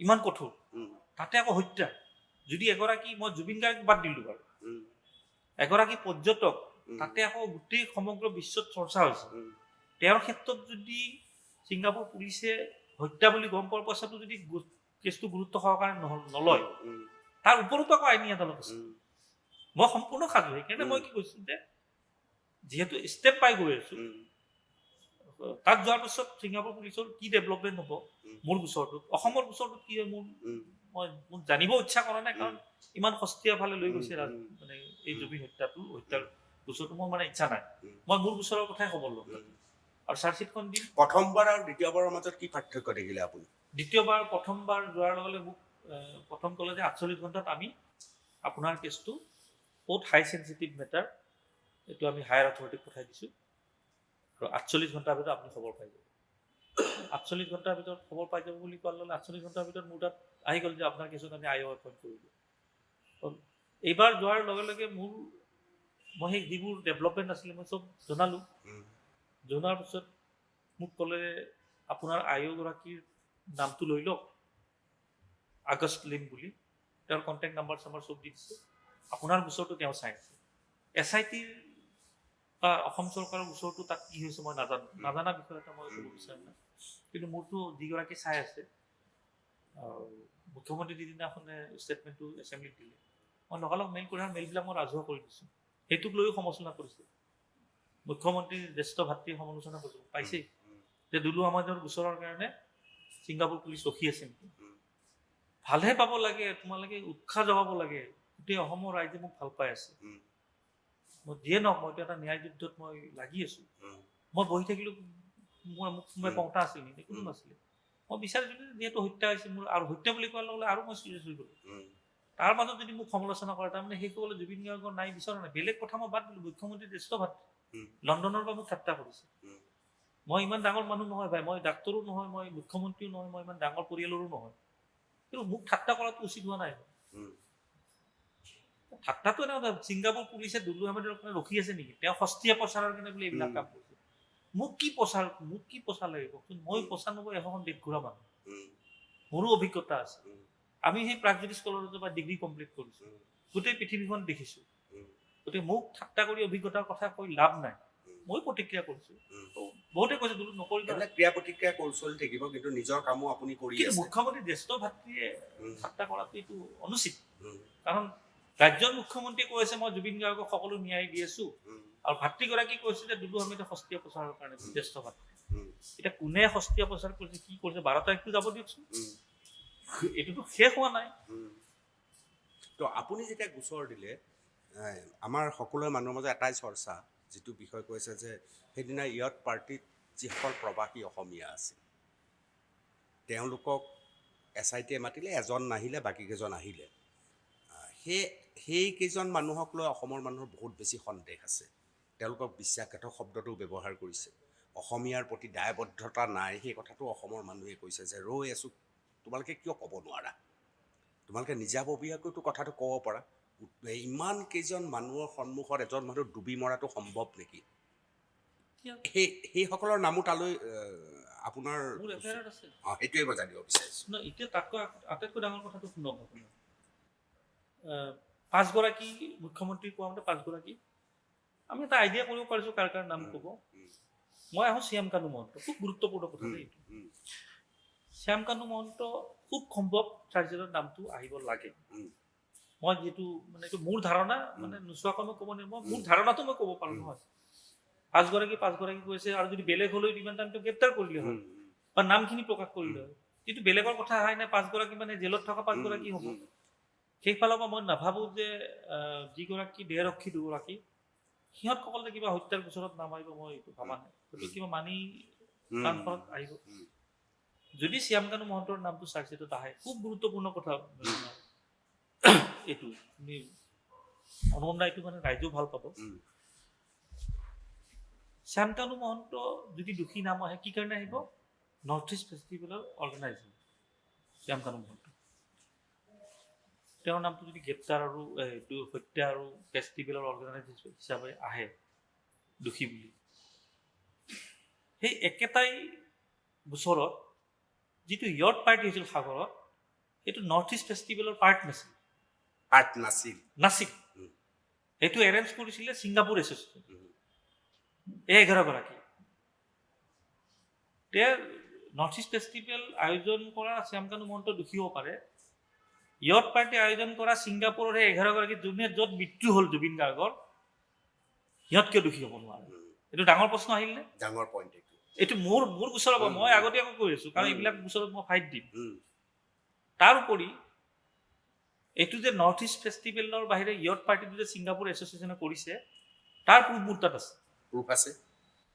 20 তাৰিখে ছিংগাপুৰত এটা নিউজ ওলাইছিলে, মই দি দিম লাগে হ'লে, যে এই যিটো ইয়ত পাৰ্টি হ'ল, তাত আমি ছিংগাপুৰ এছ'চিয়েশ্যনো কৰা নাই বা নৰ্থ ইষ্ট ফেষ্টিভেলৰ কথা অহাই নাই। এইটো তেখেতসকলৰ ব্যক্তিগত পাৰ্টি বুলি কৈছিলে। এইটো ছিংগাপুৰ মানে প্ৰৱাসী অসমীয়াই কৈছে। প্ৰৱাসী অসমীয়া, আৰু মোৰ তাত ৰেকৰ্ডিং আছে। মোক ছিংগাপুৰৰ প্ৰৱাসী অসমীয়াই ফোন কৰিছে, মোক এই পৰ্যন্ত কৈছে যে আপুনি মোৰ নামটো ৰাজহুৱা নকৰিব। মোৰ তাত ৰেকৰ্ডিং আছে, কাৰণ যিহেতু খুব গুৰুত্বপূৰ্ণ এইবিলাক বিষয়, মই কাৰ লগত কি কথা হৈছে এই বিষয়টো লৈ নালাগে মই ৰাজহুৱা নকৰোঁ। ময়ো জানিব খোজা নাই। কেতিয়াবা যদি তেনেকুৱা এটা পৰিস্থিতি আহে, নৰ্থ ইষ্ট ইয়ত পাৰ্টি কোনো নৰ্থ ইষ্ট ফেষ্টিভেলে আয়োজন কৰা নাই, এই 11টাই কৰিছে। প্ৰৱাসী অসমীয়াসকলেও কৰা নাই কৰা। তেওঁলোকেও তাৰ পৰা আঁতৰি দিছে। আজি কৈ আছো এই 11জনৰ কথা কৈ আছে। 11জনক কৈছে। আমি নেক্সট এটা ষ্টেটমেণ্ট, মানে আমি বদনাম হৈছো। প্ৰায় 500 মই আহি এটা আপুনিও সেইটোতে কৈছিলে কৈছিলে যে অসমৰ পৰা 500 আৱাসী আছিল ছিংগাপুৰত, কোনো গোচৰ নিদিলে, দুলু আহমেদ দিলে। আপোনাৰ পোষ্টত মই পাইছিলো, আপুনি প্ৰশংসা কৰি দিছিলে মোক। গতিকে এই 11 গৰাকী কিয় দোষী নহ'ব? লাগিব ন ঝেমেলাটো। ছিংগাপুৰ পুলিচে যেতিয়া হত্যা বুলি চাৰ্জ ডাঙৰ কথা এটা, ছিংগাপুৰৰ প্ৰৱাসী অসমীয়াসকলে এই 11জনক ইতিমধ্যে এঘৰীয়া কৰিছে। তাৰমানে 100% কৰিছে। মই ৰেকৰ্ডিংটো মই কেতিয়াবা বিতৰ্ক হওক মই বজাই দিম। বহুতে ভাবি আছে এই অসমীয়াবিলাকে বচাবলৈ চেষ্টা কৰিছে, কোনোবাই নিজৰ মোবাইল দি মোক প্ৰুফ থাকাকৈ ফোন কৰিব নেকি য'ত মই তাত গোচৰ দি আহিছো ছিংগাপুৰ এছ'চিয়েশ্যনৰ বিৰুদ্ধে? তেখেতসকল এছ'চিয়েশ্যনৰ মেম্বাৰ, এছ'চিয়েশ্যনৰ মেম্বাৰ কৈছে এইটো সম্পূৰ্ণ ব্যক্তিগত পাৰ্টি। এতিয়া শ্যামকানু মহন্ত যদি দোষী সাব্যস্ত হয়, জাহাজখনত নাথাকক, নৰ্থ ইষ্ট ফেষ্টিভেলৰটো মঞ্চত যাই কিনে জুবিন গাৰ্গৰ মৃত্যু হোৱা নাই, জাহাজখনত হৈছিল। মই আজি আপোনাক ক'লো এই 11টা এটা এনেকুৱা পৰিস্থিতি আহিব, অসমে আকৌ ইনভেষ্টিগেশ্যনৰ কাৰণে সিহঁতক আনিব লাগিব। গ্ৰেপ্তাৰ কৰে নকৰে এইটো পিছৰ কথা, আহিবই লাগিব। মই 12 তাৰিখৰ চাৰ্জশ্বিটলৈ ৰখি আছো। 13-14 তাৰিখে মই যিদিনাই পাম মই এটা অবজেকশ্যন ফাইল কৰিম, যদি মোৰ মনৰ মতন চাৰ্জশ্বিটখন নহয়। কৰিমেই। গাফিলতিবিলাক কম মই তাত। আয়োগ কিয় যোৱা নাই আজিলৈ? জাহাজ কিয় চিজ হোৱা নাই? আপোনাৰ অভিজ্ঞতাই কয় SIT-য়ে গঠন হ'ল, চাৰ্জশ্বিট আহিল, ইফালে ছিংগাপুৰতো এটা চলি আছে গোচৰ, ছিংগাপুৰতো চলি আছে। দুখন দেশৰ মাজৰ ইফালে এটা ৰায়, সিফালে এটা ৰায়, এইটো এটা ডাঙৰ এটা তেওঁলোকৰ মাজত হেৰি হ'ব পাৰে। যেতিয়া দুখন দেশৰ মাজত এনেকুৱা ধৰণৰ বিতৰ্কতা আহি যায়, এটাই কৈছে এখন দেশে কৈছে হত্যা, এখন দেশে কৈছে হত্যা নাই, এই বিতৰ্কটোতো সদায় চলি থাকিব নোৱাৰে। ইণ্টাৰনেশ্যনেল কোৰ্ট অফ জাষ্টিছতো আপুনি মই সাজু হৈ আছো চব পুৰা। যেতিয়া বিতৰ্কলৈ তাৰমানে এই বিতৰ্কৰ প্ৰয়োজন হ'লে আন্তঃৰাষ্ট্ৰীয় আদালতলৈ গুচি যাব পাৰে। জাষ্টিছ আছে, তাত আপুনি দিব পাৰে। আৰু মোৰ ৰাস্তা খোলা আছে, মইতো উৰি যাই কিনে ইণ্টাৰনেশ্যনেল কোৰ্ট অফ জাষ্টিছত। কিন্তু আপুনি আৰম্ভণিতে মোক এটা ইংগিত দিছিলে, ইংগিত যেন মোৰ লাগিল, মই নাজানো। আপুনি ক'লে যে মই যেতিয়া প্ৰথম গোচৰ দিলোঁ, দ্বিতীয়বাৰ মই ক'বলৈ গ'লোঁ, তাৰপিছত মই আপোনাক এতিয়াই নকওঁ, কিন্তু এটা ভয়ংকৰ দিশলৈ গৈ আছে। মই ভাবিলোঁ যে ছিংগাপুৰ আৰক্ষীও সাধাৰণভাৱে মৃত্যু হোৱা কথাটোৰ পৰা আঁতৰি অলপ বেলেগ গুণ পাইছে। মোৰ আপোনাৰ কথাত মোক তেনেকুৱা যেন লাগিল। ছিংগাপুৰ আৰক্ষী প্ৰথম পোৱা নাছিলে, কিন্তু আজিকালিতো ধৰি লওক মই কি ডেভেলপমেণ্ট জনাইছোঁ ছিংগাপুৰ আৰক্ষীক, সেইটো বেলেগ কথা। আজিকালি যি ষ্টেটমেণ্ট দিয়ক লগালগ জুবিন গাৰ্গৰ ক্ষেত্ৰত আপলোড হৈ যায়। আপুনি ইণ্টাৰনেশ্যনেলি চাব পাৰে, গুগলত যাই জুবিন গাৰ্গৰ কি ষ্টেটমেণ্ট দিছে চৰকাৰে, মুখ্যমন্ত্ৰী SIT লগালগ আপলোড হৈ যায়। এই গোটেইবোৰ ছিংগাপুৰ পুলিচে কিন্তু নোট কৰি আছে, যাৰ বাবে আজিলৈ এতিয়া অসমৰ কোৰ্টত গোচৰটো চলিব 12 তাৰিখৰ পিছত। ছিংগাপুৰত সেই পৰ্যায়টো অহা নাই ন এতিয়া। কিন্তু আপোনাৰ এনেকুৱা লাগিছে যে ছিংগাপুৰতো হয়তো হত্যাৰ দিশটো পৰ্যালোচনা আৰম্ভ হৈ যাব, অনুসন্ধান আৰম্ভ হৈ যাব। ইয়াতে যেতিয়া গ্ৰেপ্তাৰ হত্যা বুলি ক'ব, এনেকাতো হোৱা নাই যে অসমত হত্যা হ'ল আৰু ছিংগাপুৰৰ পৰা ঘূৰি অহাৰ পাছত ধৰা পৰিল। হত্যাটোতো জুবিন গাৰ্গৰ ছিংগাপুৰত হৈছে, সাগৰত হৈছে। বুজিছোঁ, এই দিশত ছিংগাপুৰ আৰক্ষীও যাব পাৰে। আৰু দুলু আহমেদে নিজে কি ভাবে হত্যা? মই ভাবোঁ যে 100% হত্যা হৈছেই। এইটো হৈছে। ছিংগাপুৰত গৈও সেইটো অকণমান ক'ব নোৱাৰি, সকলো কথা অনুভৱটো কৰিব পাৰি ন? মই কনভিন্স কৰাব পাৰিছোঁ। যোৱাত 4 দিন আগত মুখ্যমন্ত্ৰী যেতিয়া ক'লে, মই লগালগ মেইল পঠাওঁতে মোক ক'লে যে 4 তাৰিখলৈ আমাৰ আয়োগগৰাকী ছুটীত আছে, হোৱাটছআপ নাম্বাৰ দিলে যে আপুনি যি ডেভেলপমেণ্ট আছে এইটো জনাই দিয়ক। যদি মোৰ গোচৰত তদন্ত চলি নাথাকিলে মোক ক'লে হয় নেকি? মই ৰাজহুৱা কৰি দিছোঁ। এতিয়া 12 তাৰিখটো গোটেই অসমৰ ৰাইজৰ বাবে গুৰুত্বপূৰ্ণ, আৰু মোৰ বাবেতো আৰু গুৰুত্বপূৰ্ণ। মোৰ দায়িত্ব বাঢ়িল, মোৰ কষ্ট বাঢ়িল। মই খৰচৰ কথা চিন্তাই কৰা নাই। মই আগে কৈছোঁ ছিংগাপুৰ যালে যে বহুত 50 বাৰ ছিংগাপুৰ যাব লগা হ'ব পাৰে, একো ডাঙৰ কথা নহয়। কাৰণ মই বিচাৰি আছোঁ কি জুবিন গাৰ্গৰ হত্যাটো, এইটো জুবিন গাৰ্গক হত্যা কৰা মানুহ নেকি? আজি দুলু আহমেদক হত্যা কৰিলেও যে ৰাজনীতি বহুত বেছি কথা কয়, অমুক কৰিলে, মোৰ ক্ষেত্ৰতো হয়তো মানুহে এক্সকিউজ কৰিব। জুবিন গাৰ্গক মাৰিব লগা কি আছে? মাৰিব লগাটো মানুহে নহয় জুবিন গাৰ্গ, একেবাৰে মাটিৰ লগত থকা মানুহ। তাতে আকৌ CM-এ কৈ দিছে যে হত্যা হৈছে। আৰু যোৱাকালি CM-ৰ এটা মন্তব্য চালোঁ, মোৰ হাঁহি উঠিছে, কি ক'ম কি নক'ম। তেওঁ কৈছে মই ৰৌৰে বিনালে চোৱা নাই, মই চাম সময়ত। আৰু এইকাৰণে চোৱা নাই, তাতে গোটেই সাগৰৰ শ্বুটিং হৈছিলে, মই এইটো ভাল পোৱা নাই। আৰু তুমি চিনেমাখনৰ সাগৰত যোৱা শ্বুটিং ভাল পোৱা নাই, য'ত মৃত্যু নহ'ল, হত্যা নহ'ল জুবিন গাৰ্গৰ, য'ত সাগৰত যাই হত্যা কৰিলে সেই 11 গৰাকীৰ নাম নাই। এইবিলাক কথা ৰাইজে লক্ষ্য কৰি আছে। কিন্তু নাই, এই দুটা কথা আচলতে এনেকুৱা হ'ব লাগে। মই মুখ্যমন্ত্ৰী এই কথাটো সমৰ্থন কৰোঁ যে সাগৰৰ ওপৰত শ্বুটিং কৰিব নালাগিছিল, কাৰণ জুই আৰু পানীৰ কথা আছে। একে সময়তে কিন্তু ছিংগাপুৰৰ ছিংগাপুৰৰ 11জন মানুহৰ নামো আহিব লাগিছিল। মই সেইটোৱে কৈছোঁ, সেইটোৱে কওঁ। মই সেইটোত বেয়া পাইছোঁ কিন্তু। উম, কাৰণ মই কিয় বেয়া পাইছোঁ বুলি, মই বেয়া পালে মুখ্যমন্ত্ৰীৰ একো ক্ষতি নহয়, উম, কিন্তু মই গোচৰটো কৰি আছোঁ, মই প্ৰত্যেকটা মুখ্যমন্ত্ৰীৰ ষ্টেটমেণ্ট চাই আছোঁ। উম। আৰু ইয়াতেতো বেলেগ মন্ত্ৰী কোনো, মই ইয়াত ফৰেন মিনিষ্টাৰ বাকী চৰকাৰ SITৰ কি কথা হৈ আছে চলি আছে নাই। সেইবিলাক আমি 12 তাৰিখে গম পাম। কিন্তু দুলু আহমেদৰ এটা শব্দ মিলিছে মুখ্যমন্ত্ৰীৰ লগত, হত্যা। আগৰ পৰাই কৈছিলোঁ। দুলু আহমেদেও ভাবে যে এইটো হত্যা। হত্যা কোনে কৰিছে, কেইজনে কৰিছে, এইবিলাক কথা 12 তাৰিখৰ পিছত ওলাব। বা আপোনাৰ ছিংগাপুৰত যি চলি আছে তাতো বহুত সূত্ৰ হয়তো ওলাব। কিন্তু আপুনিও লাহে লাহে এইটো বিশ্বাস কৰিছেনে যে ছিংগাপুৰ আৰক্ষীয়েও আপুনি ভবা ধৰণৰ দিশেৰে হত্যাকাণ্ড বুলি অনুসন্ধান আৰম্ভ হ'ব? চাওক, আমাৰ মানে মই ছিংগাপুৰ আৰক্ষীৰ কথা কৈছোঁ, মই ভাবা নাভাবালৈ তেখেতসকলৰ কথাই নাই। তেখেতসকলৰ যিটো আইনী প্ৰক্ৰিয়া বহুত কঠোৰ, আৰু বিশেষকৈ পৰ্যটকৰ ক্ষেত্ৰত আৰু মানে দেশখনৰ বদনাম হৈ যাবতো। তোমাৰ দেশত যায় এজনক হত্যা কৰি দিলে আৰু তোমালোকে ডুবি মৰা বুলি কৈ গোচৰটো শেষ তেওঁলোকে পৰ্যটকক দেৱতাৰ দৰে জ্ঞান কৰে। দেৱতাৰ দৰে। ছিংগাপুৰখন পৰ্যটকৰ ওপৰত নিৰ্ভৰ কৰি আছে, নিৰ্ভৰ কৰা দেশ এইখন। আৰু সৰু দেশটো, সৰু দেশ। আপুনি মানে গুৱাহাটীখন বুলি ক'লেও ভুল নহয়, ইমান সৰু। গতিকে ধৰি লওক, প্ৰথম অৱস্থাত যদি এই বিতৰ্কটো নাহিল হয়, হত্যা বুলি নক'লে হয় মুখ্যমন্ত্ৰীয়ে, বা কিবা যদি কনস্পিৰেচি আছে যদি ইমান ৰাজহুৱাকৈ নক'লে, তেতিয়াহ'লে হয়তো ছিংগাপুৰ পুলিচে ইমান বিষয়টো গুৰুত্ব সহকাৰে নলয়, কেৱল হত্যা বুলি কৈছিলে। যেতিয়া হত্যা বুলি ক'লে মোৰ গোচৰ গ'ল, মোৰ গোচৰ পঞ্জীয়ন হ'ল, এনেকুৱা এখনতো হেঁচাও পৰিল তেওঁলোকৰ দেশৰ ওপৰত। আৰু এখনতো এনেকুৱা #JusticeForJubin Gargৰ হেঁচাটোতো আছে। 6 মিলিয়নৰ ওপৰত খৰচ কৰিলে। আৰু ছিংগাপুৰ এনেকুৱা নহয় যে মই গৈছোঁ অসমৰ থানাৰ নিচিনা, মই এফআইআৰ এখন দিলোঁ, আপুনি চিল চহীটো মাৰি লওক, সেইটো নহয়। মাৰাৰ পিছত অচিক কওক, ছাৰ মই এখন ফটো উঠিব লাগে আপোনাৰ লগত, ফটো উঠাই এখন হেৰি দি দিয়ক যে অমুকে অমুক গোচৰ দিলে। মানে মোক বহুত দেৰি মোক সোধ-পোছ কৰাৰ পিছত মোৰ গোচৰ লৈছে। মইতো এটা সময়ত মোৰে ভাবিছে, মোৰ গোচৰটো কিবা কৰি লওক, আৰু মনত মোৰে ভাবাইছে। লাষ্টত মোক কৈ দিলে আমি ল'ব নোৱাৰিম, কাৰণ মইতো পৰিয়ালৰ লোক নহয়। মোক বাৰ বাৰ সেইটো কথা সুধিছে, তুমি পৰিয়ালৰ লোক নহয়। মই জুবিন গাৰ্গ পাব্লিক ফিগাৰ হয়, মোৰ দায়িত্ব আছে, টুৰিষ্ট হয়, আৰু মই মানে কনভিন্স কৰাব পাৰিছোঁ, সেইখিনি মানে মোৰ শক্তি মোক দিছে। আৰু এতিয়াও মোৰ ভাল লাগিছে। আপুনি যিখন যুদ্ধ কৰিছে, এইখন যুদ্ধ অসমৰ মানুহে বিচাৰিছিল। অসমৰ মানুহৰ কথা হ'ল যে এই 11জন মানুহ কেনেকৈ হাৰি যাব, কেনেকৈ হাৰি যাব। গতিকে এই যুদ্ধখন আপুনি লৈ গৈছে। আপুনি গোচৰটো দিয়াৰ কাৰণে আপোনাৰ সাহসক মই ইয়াৰ পৰাও মই অভিনন্দন জনাইছোঁ, এই সততাটোক মই অভিনন্দন জনাইছোঁ। এতিয়া এই 11জন মানুহ যদি গ্ৰেপ্তাৰ হোৱা পৰ্যায়লৈ যায়, মই অসমৰ কথা কোৱা নাই, ছিংগাপুৰ আৰক্ষীৰ দ্বাৰা, এইটোতো এটা একদম আপুনি লোৱা লক্ষ্য আৰু উদ্দেশ্য, অসমৰ মানুহে দেখি থকা, অনুভৱ কৰি থকা কথাবিলাক একেবাৰে সত্য বুলি প্ৰমাণ হ'ব। মই সেই পৰ্যায়লৈ গৈ আছোঁ। শত্ৰু বাঢ়িছে, মোৰ শত্ৰু বাঢ়িছে, বহুতে ঠাট্টাও কৰিছে, মই কিন্তু কেয়াৰ কৰা নাই। ছিংগাপুৰৰ হোটেলত থাকিব পৰা ধৰণৰ পৰিৱেশ আপোনাৰ আছেনে নাই এতিয়া? মই এইবাৰ যেতিয়াই যাম, মই হোটেলৰ নাম, মোৰ ফোন নম্বৰ, মোৰ এড্ৰেছ মই দি যাম। মোৰো এইখিনি সৎসাহস আছে। চাওঁ, মইতো আপোনাক ক'লোৱে প্ৰথমবাৰ দিওঁতে মোৰ নম্বৰ, হোটেলৰ নাম চাব, কাগজখনত চব আপলোড হৈ গৈছিলে। আৰু মোৰ খালি কি, যেতিয়া মই ছাকচেছ হ'লোঁ, যে গোচৰ পঞ্জীয়ন কৰালোঁ, 1 মিনিট মোৰ থাকিব মন যোৱা নাই, কাৰণ ইছ্যুটোৱে বেলেগ।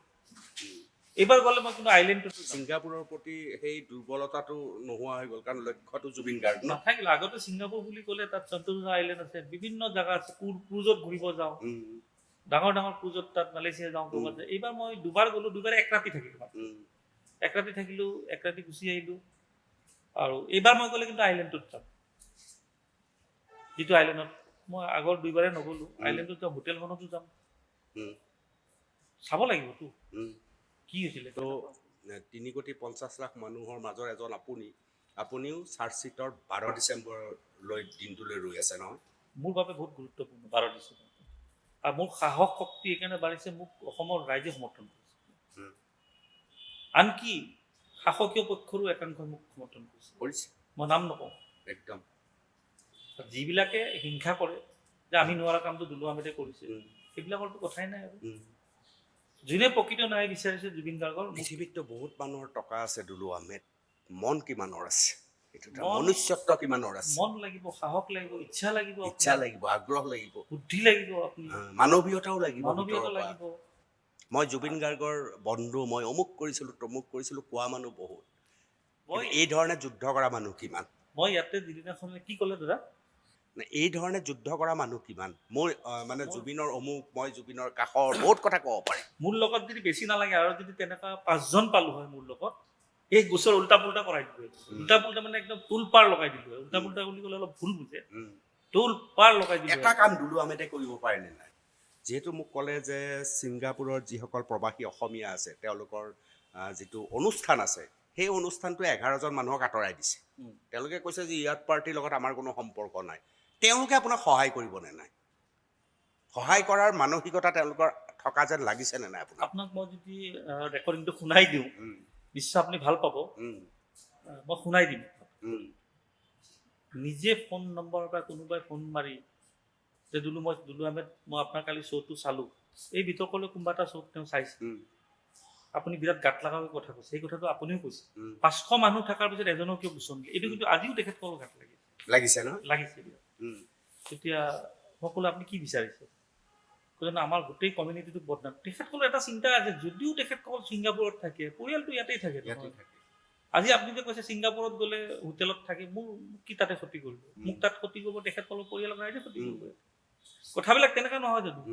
মই ন্যায় বিচাৰি গ'লে মোক যদি ছিংগাপুৰত সেইসকলে ক্ষতি কৰে, প্ৰত্যেকৰ পৰিয়াল ইয়াতে আছে। তাৰমানে তেওঁলোকৰ আত্মদহন হোৱা যেন লাগিছে অনুষ্ঠানটো। সেই 11জনক 11জনক বাদ দি যে আমি কি কৰিলো, এইটো আমাৰ বদনাম হৈছে, আমাৰ বদনাম হৈছে। ছিংগাপুৰ এছ'চিয়েশ্যন বুলি ক'লে তাত যিমান অসমীয়া আছে 99% জড়িত আছে। থাকিবই লাগিব, গ'লেইতো তাৰ এছ'চিয়েশ্যনৰ আণ্ডাৰত আহিয়ে যায়। তেখেতসকলে ষ্টেটমেণ্টটো দিছিলে তাত যে ভৱিষ্যতলৈ আপোনাক সহায় কৰাৰ সম্ভাৱনা আছেনে বিচাৰিলে? মই আগে ক'লো যে মোৰ লগত যদি আৰু 5জন থাকিলে হয়, আৰু এনেও মই কৰি আছো যথেষ্ট, আৰু কৰি যাম, শেষ পৰ্যায়লৈ কৰি যাম, ৰাইজে দেখি থাকিব। ইয়াত কোনো ধৰণৰ কম্প্ৰমাইজ নাই, কোনো ধৰণৰ কম্প্ৰমাইজ। ইয়াত মোৰ বহুত প্ৰত্যাহ্বান আহিব, মোৰ বহুত চেলেঞ্জ আহিব, বহুত শত্ৰু বাঢ়িব। সেইবিলাক মই ছিংগাপুৰ এছ'চিয়েশ্যনৰ আণ্ডাৰত এসময়ত মই আৰু জিতুল সোণোৱালে তাত গৈ অনুষ্ঠানো কৰিছোঁ। মোৰ চিনাকি সেইসকল। এতিয়া এই জুবিনৰ মৃত্যুৰ পিছত মোৰ তেওঁলোকৰ লগত যোগাযোগ হোৱা নাই, কিন্তু বহুত কেইবাজনকো মই জানো বা তেওঁলোকেও মোক জানে। গতিকে মই এই অনুষ্ঠানৰ পৰা দুলু আহমেদক সন্মুখত ৰাখি মই এছ'চিয়েশ্যনক, ভাল মানুহ আছে তাত, আমাৰ যোৰহাটৰ মানুহ আছে, শিৱসাগৰ, গোলাঘাট, তেজপুৰ, ভাল মানুহ আছে তাত। 11জনে কৰা ভুলটো আনবিলাকে গা পাতি ল'ব নালাগে। মই বিচাৰোঁ যে তেওঁলোকো ওলাই আহক আমাৰ নিচিনা, সন্মুখৰ পৰা গোটেই বিষয়টো মুকলি কৰি দিয়ক, আৰু দুলু আহমেদে যিটো কাম কৰিছে সেই কামটোত তেওঁলোকে সহযোগ কৰিলে ভাল হয়। ইমান দিন কি কৰিছিলে মই একো মানে ধৰি লওক তেখেতসকলেও চাই আছিলে যে কিবা এটা প্ৰক্ৰিয়া চলি থাকক, কিন্তু 12 তাৰিখৰ পাছত যেতিয়া এইটো এটা ভয়ংকৰ পৰিৱেশ এটা হ'ব, মানে দুইখন দেশৰ মাজত ইতিমধ্যে আপুনি এটা অনুমান কৰিব পাৰিছে নহয়, অসমে কৈ আছে হত্যা, ছিংগাপুৰে কৈ আছে সাধাৰণ মৃত্যু। ইয়াৰ এটা পিছৰ পৰ্যায়ে কি হ'ব আপুনিতো এটা অনুমান কৰি লৈছে। যেতিয়া হত্যা বুলি ছিংগাপুৰ পুলিচো কনভিন্স হৈ যাব যে যিহেতু ইয়াত স্বীকাৰোক্তি হ'ব, কিবা এটাতো SITৰ জেৰাটো কিবা এটা আহিব, আহালত তেতিয়া সেই 500 অসমীয়া যে আছে তেখেতসকলৰ দায়িত্ব তেতিয়া আহিব যে যিহেতু তাতে হত্যা বুলি প্ৰমাণ হৈছে, SITত আহিছে বা চাৰ্জশ্বিটত আহিছে, আমাৰো এতিয়া দায়িত্ব যে হত্যাত এই 11গৰাকীৰ কোনোবা জড়িত আছিল নেকি, যিহেতু একেখন জাহাজতে আছে, সাগৰৰ ওচৰত আছে। এই 11জনৰ আচৰণো বৰ সন্তোষজনক নাছিল, আমি যিকেইটা ভিডিঅ' দেখিছোঁ। সন্তোষজনক নাছিল, আৰু সেই 11জনৰ ফটো কাৰ লগত আছে ৰাজহুৱা কৰিম দিয়ক কেতিয়াবা। ইতিমধ্যে ওলাইছে, এখন দুখন ওলাইছে, কাৰ লগত কি সম্পৰ্ক সেয়াও আহিব। এতিয়া মই এতিয়া বিষয়টো অন্যফালে লৈ যাব খোজা নাই। মই এতিয়া লাগি আছো যে ন্যায় প্ৰক্ৰিয়াটো কিবা কৰি আদালতত, কাৰণ SITটো এটা 3 মাহৰ প্ৰক্ৰিয়া, পুলিচৰ প্ৰক্ৰিয়াটো 3 মাহ, কিন্তু যেতিয়া আদালতত চলিব, তলৰ পৰাই যদি ঠিক হৈ নাযায় আদালতত উঠি যাব। মই বহুত গোচৰত দেখিছো চাৰ্জশ্বিটত নাম থকা মানুহ নিৰ্দোষী বুলি প্ৰমাণ হৈছে, আৰু নাম নথকা বাহিৰা মানুহ আহি গ্ৰেপ্তাৰো হৈছে। একদম এনেকুৱা বহুত কথা, আৰু এইটো গোচৰতো মই তেনেকুৱা বহুত দেখিছো, বহুত আছে। মই কৈছোৱে নহয় জাহাজখনৰ কথা কৈছো আইৰ দুলু কথা আহমেদ, কৈছো। মই আচলতে আজি আপোনাৰ ৰাজনৈতিক জীৱনৰ কথা পাতিবলৈ মন আছিল, কিন্তু আমি যিটো বিষয় লৈছোঁ মই ভাবোঁ এইটো বিষয়ত ৰাজনৈতিক কথা বতৰাবিলাক নপতাই ভাল। উচিতো নহয়। অনুচিতো আৰু পৰিৱেশো নাই। আমি অন্ততঃ 12 তাৰিখলৈ কি হ'ব, কেনেকৈ আগবাঢ়িব, এই সমগ্ৰ কথা বতৰাবিলাক আমি চাব লাগিব। আৰু আজি অনুষ্ঠানত উপস্থিত থকা বাবে বহুত বহুত ধন্যবাদ জনাইছোঁ। বহুত কথা দুলু আৰু এটা আহমেদৰ মই মুখত সৰুকৈ শুনিলোঁ। এটা কথা কৈ লওঁ, কাৰণ আপোনাক হয়তো বহুত দিন আৰু নাপাব পাৰোঁ। এইবিলাক চলি থাকাতে 1 মিনিট মই বেছি সময় নলওঁ বাৰু।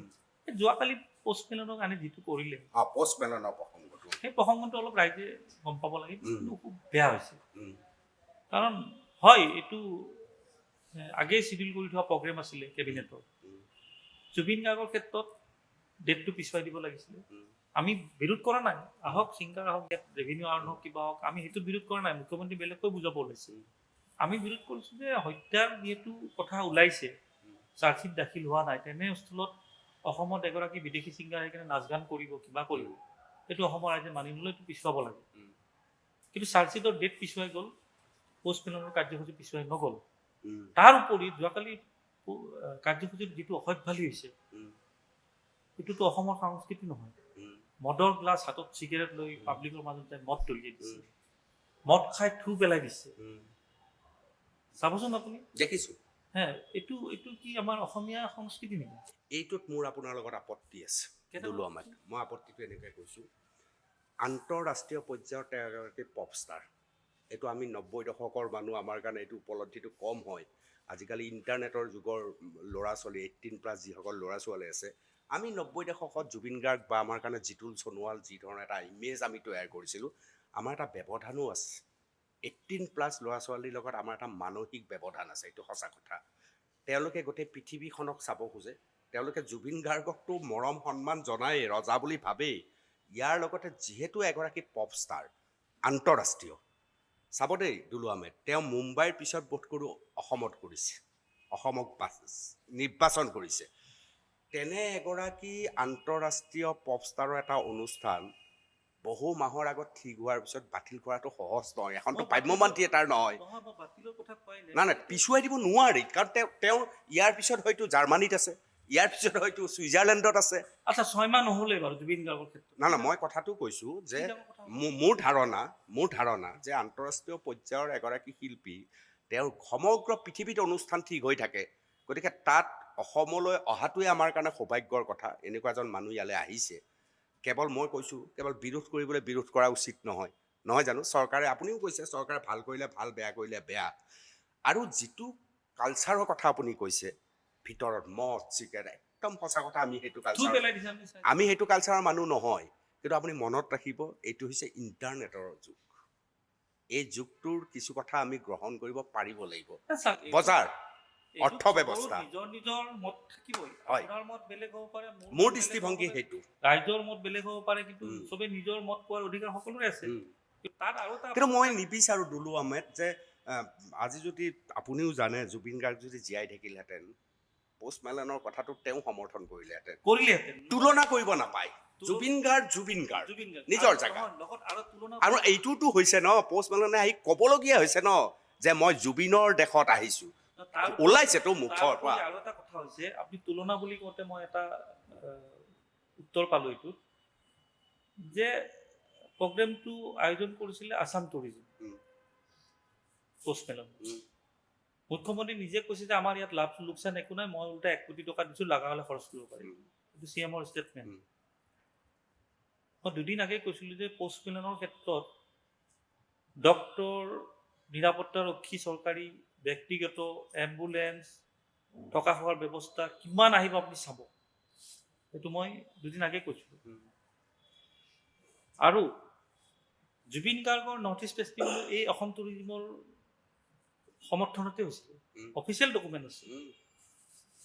পোষ্ট মেলনক তোমালোকে কোটি কোটি খৰচ কৰি কিনে নিৰাপত্তা দিলা ইয়াত, আৰু জুবিন গাৰ্গক ইয়াৰ পৰা যেতিয়া পঠাই দিলা, জুবিন গাৰ্গকতো আমাৰ ঘৰৰ ল'ৰা বুলি সকলোৱে অৱহেলা কৰিলে। অৱহেলা আৰু ব্যৱহাৰৰ বাহিৰে জুবিন গাৰ্গে কি পালে? তাত চৰকাৰ দোষী, তাত বিৰোধী ৰাজনৈতিক দল, তেওঁলোকেও দোষী।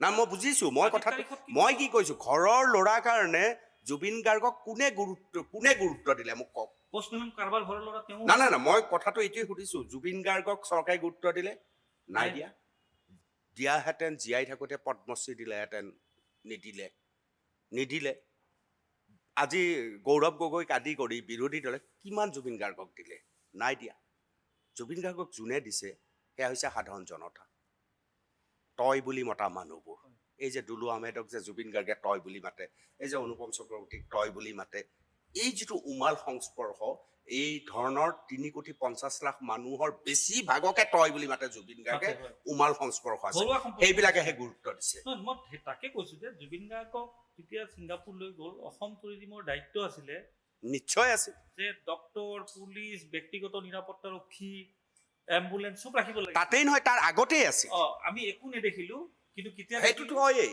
আমি কেতিয়া দেখিলোঁ এম্বুলেন্স যেতিয়া জুবিন গাৰ্গৰ মৃত্যু হ'ল সেয়াই অৱহেলা হৈ গ'ল আৰু ব্যৱহাৰ আৰে চৰকাৰ কোন অসমৰ ৰাজনৈতিক দলৰ নেতাবিলাক কোন আমাৰ অসমীয়া চব হয় আমিতো অসমীয়াই ন আল্টিমেট সকলোৱে আমি জুবিন গাৰ্গক কেৱল ব্যৱহাৰ কৰিলোঁ আৰু অৱহেলা কৰিলোঁ আমি বুলি কৈছোঁ মই বুলি কোৱা নাই কিন্তু এতিয়া অন্ততঃ আপুনি এটা সঠিক পথেৰে গৈছে ছিংগাপুৰলৈ দৌৰি গৈছে আমাৰ অসমীয়াৰ মাজৰ এজন দুলু আহমেদে সেই কামটো কৰিছে মই সেইকাৰণে প্ৰশংসা কৰিছোঁ কিন্তু আমি অসমীয়াবিলাকে অৱহেলা আৰু ব্যৱহাৰৰ বাহিৰে একো কৰা নাই সেই সময়ত আপুনি পইচা দিব নোৱাৰোঁতে জুবিন গাৰ্গে কি ক'লে এইটো কি ডাঙৰ কথা আৰু তাৰপিছতো জুবিন গাৰ্গে পইচা নুখুজিলে নাইও খোজা চাগে আপুনি নিজে দিছেগৈ বহু অনুষ্ঠান পইচা নল'লো পইচা কিয় দিছা তুমি এইটো অনুষ্ঠানত সেইটোহে জুবিন গাৰ্গ সেইটো জুবিন গাৰ্গ ন আৰু এটা কথা হৈছে মাজতে যোৱাকালিও মই দেখিলোঁ এইটো ঠাট্টা কৰাৰ কথা নহয় মুখ্যমন্ত্ৰীয়ে ক'লে যে শ্যাম কানু আৰু এইটো কি নাম সিদ্ধাৰ্থ শৰ্মা যে বিৰাট ধনী ঘৰৰ ল'ৰা আৰু তেখেতসকল 3 মাহ মাটিত শুইছে ৰুটি খাইছে মহে কামুৰিছে ভূত দেখিছে গতিকে ইমান ধনী ল'ৰাৰ মই আনক মই 3 মাহ ৰাখিছোঁ বুলি ক'লে শ্যাম কানুৰ ক্ষেত্ৰত মই নাজানো শ্যাম কানু মহন্তৰ ফেমিলি বেকগ্ৰাউণ্ড কি নাজানো সিদ্ধাৰ্থ শৰ্মা মই য'ত আছিলোঁ শান্তিপুৰত আপুনিও গম পাব শান্তিপুৰৰ মোৰ ঘৰৰ কাষতে আছিলে সিদ্ধাৰ্থ শৰ্মা খুব সাধাৰণ ঘৰৰ তেখেতৰ মাতৃ ঘৰে ঘৰে এই ৰাজস্থানৰ কিছুমান এই মছলাই হওক কিবা সেইবোৰ বিক্ৰী কৰে খুব সাধাৰণ ঘৰ তেওঁক আকৌ ধনী বনাই দিছে যে ইমান ধনী মানুহ এটা জেলত আছে এইবিলাক কথা মানে যিমানে কৈ থাকিব এনেকুৱা নহয় যে চবে জুবিন গাৰ্গৰ পইচা খাই সি ধনীয়া হ'ল ন পিছলৈ ধনী হ'ল ৰাজস্থানত গৈ জন্মগত ধনী নহয় টকা ল'লে অসমৰ জমা দিলে ৰাজস্থানত কিন্তু জন্মগতটো ধনী নহয় জন্মগতটো তেওঁ একেবাৰে সাধাৰণ পৰিয়ালৰ তেওঁক বনাই দিছে একদম ডাঙৰ মানুহ এটাক মই জেলত থৈ দিছোঁ কথাটো তাত নহয় কথা কিছুমান কওঁতে অলপ ভাবি চিন্তি চাই চিন্তি ক'ব লাগে কাৰণ জুবিন গাৰ্গৰ ইছ্যুটো প্ৰত্যেকে লক্ষ্য কৰি আছে কিন্তু ভয়ত কোনোবাই নকৰিব পাৰে চবেইতো আৰু দুলু আহমেদ নহয় চবেইতো আৰু অনুপম চক্ৰৱৰ্তী নহয় কোনোবাই হয়তো ভয়ত নক'ব পাৰে কিন্তু মনত এটা ৰাখি থৈ দিছে সেইকাৰণে ধৰি লওক আৰু বিশেষকৈ মুখ্যমন্ত্ৰীৰ ষ্টেটমেণ্টবিলাক জুবিন গাৰ্গৰ ক্ষেত্ৰত অলপ হ'ব মানে বেলেগ ধৰণৰ হ'ব বাকীবিলাকৰো হ'ব লাগে বাকীবিলাকৰ প্ৰত্যেকগৰাকী অসমীয়া মানুহৰ হ'ব লাগে দেখাই নাই মই কাৰো নাই বহু সময়ত আমি লুৰিণজ্যোতি গগৈৰ মন্তব্য শুনিছোঁ অখিল গগৈৰ মন্তব্য শুনিছোঁ হিমন্ত বিশ্ব শৰ্মাৰ মন্তব্য শুনিছোঁ সকলোৰে মন্তব্য এতিয়া জুবিন গাৰ্গৰ হত্যাৰ গোচৰটো 90% ৰাজনীতি এইটো হ'ব নালাগে বিৰোধীয়ে চৰকাৰক গালি পাৰিছে চৰকাৰে বিৰোধীক গালি পাৰিছে প্ৰসংগটো হৈছে জুবিন গাৰ্গ মই এই বস্তুটো নিবিচাৰোঁ মই অন্ততঃ সেইটো বস্তু নিবিচাৰোঁ জুবিন গাৰ্গৰ হত্যাৰ গোচৰটো এই পৰ্যায়ত গৈছে যে 2026ত জানো 2 মাহৰ পিছত নিৰ্বাচন কোনে কিমান মাইলেজ লৈ ইয়াত নিৰ্বাচনটো পাৰ কৰিব পাৰে বুজো শাসকীয় বিৰোধী চব তাৰ পৰা সকলো মোৰ কোনো এটা গোচৰ মই কোনো পাৰ্টিৰ বেনাৰত কৰা নাই একদম মই দুলু আহমেদ বুলি ক'লো প্ৰত্যেকটা আজি পাৰ্টিৰ বেনাৰত কৰাহেঁতেন মই দুলু আহমেদক সমালোচনা কৰিবলৈ নেৰিলোহেঁতেন মই কৰিলোহেঁতেন পাৰ্টিৰ পৰা আঁতৰি আপুনি ব্যক্তিগতভাৱে কৰিছে সেইকাৰণে মই প্ৰশংসা পাৰ্টিৰ পৰা কৰিলেও মোৰ আপত্তি নাই যদি ভাল কাম কৰে কিন্তু চান্স লোৱা কাম কৰিলে জুবিন গাৰ্গৰ লগত নিমিলে মই শুদ্ধ কি কাৰণে কওক মই জানো যে জুবিন গাৰ্গৰ এই যাত্ৰাত মই যদি অসমৰ ৰাইজৰ সমৰ্থন পাব লাগে তেতিয়া মই নিউট্ৰেল পাৰ্চন হ'ব লাগিব মই ৰাজনীতিক দুলু আহমেদ হ'ব নোৱাৰো যিটো মোৰ ভাবাটো 100% ঠিক আছিলে আজি দেখোন মোক ছ'চিয়েল মিডিয়াত কৈছে নেকি আমি RSS কৰোঁ কিন্তু আপোনাক মুকলি সমৰ্থন RSS ময়ো সমালোচনা কৰোঁ RSS ৰ সদস্যই কৈছে আমি RSS কৰোঁ কিন্তু আপোনাক সমৰ্থন কৰিছোঁ RSS এ দুলু আহমেদক সমৰ্থন কৰিছে মই পিছত চালো হয়নে নহয় আপুনি নিৰপেক্ষ কাৰণেহে কৰিছে এই বস্তুটো পাইছে। যদি আজি মই দলৰ হৈ দলৰ হৈ গ'লে সেইটো নাপালেহেঁতেন। মই ভাবাটো মোৰ ৰাইট। নিশ্চয়। ভাল লাগিছে বহুত ৰাইজৰ ধন্যবাদ সমৰ্থন দুলু পাইছো। আহমেদ, বহুত বহুত ধন্যবাদ। এয়া আছিল দুলু আহমেদ, একদম জুবিন যাত্ৰা। সকলো কথা আপোনালোকক ক'লে। দুলু আহমেদৰ কথাখিনিত আৱেগ আছে, উমাল সংস্পৰ্শ আছে, প্ৰতিবাদী সত্তা তাত সোমাই আছে, আৰু আপোনালোকে দিয়া নৈতিক দায়িত্ব মূৰ পাতি লৈ এতিয়া ছিংগাপুৰত যুদ্ধ কৰি আছে। মই ভাবোঁ আপোনালোকে মুকলিকৈ শুভেচ্ছা জনাওক আৰু সাহস দিয়ক দুলু আহমেদক। পডকাষ্ট উইথ অনুপম চক্ৰৱৰ্তীৰ পৰা মই বিদায় লৈছোঁ। ধন্যবাদ।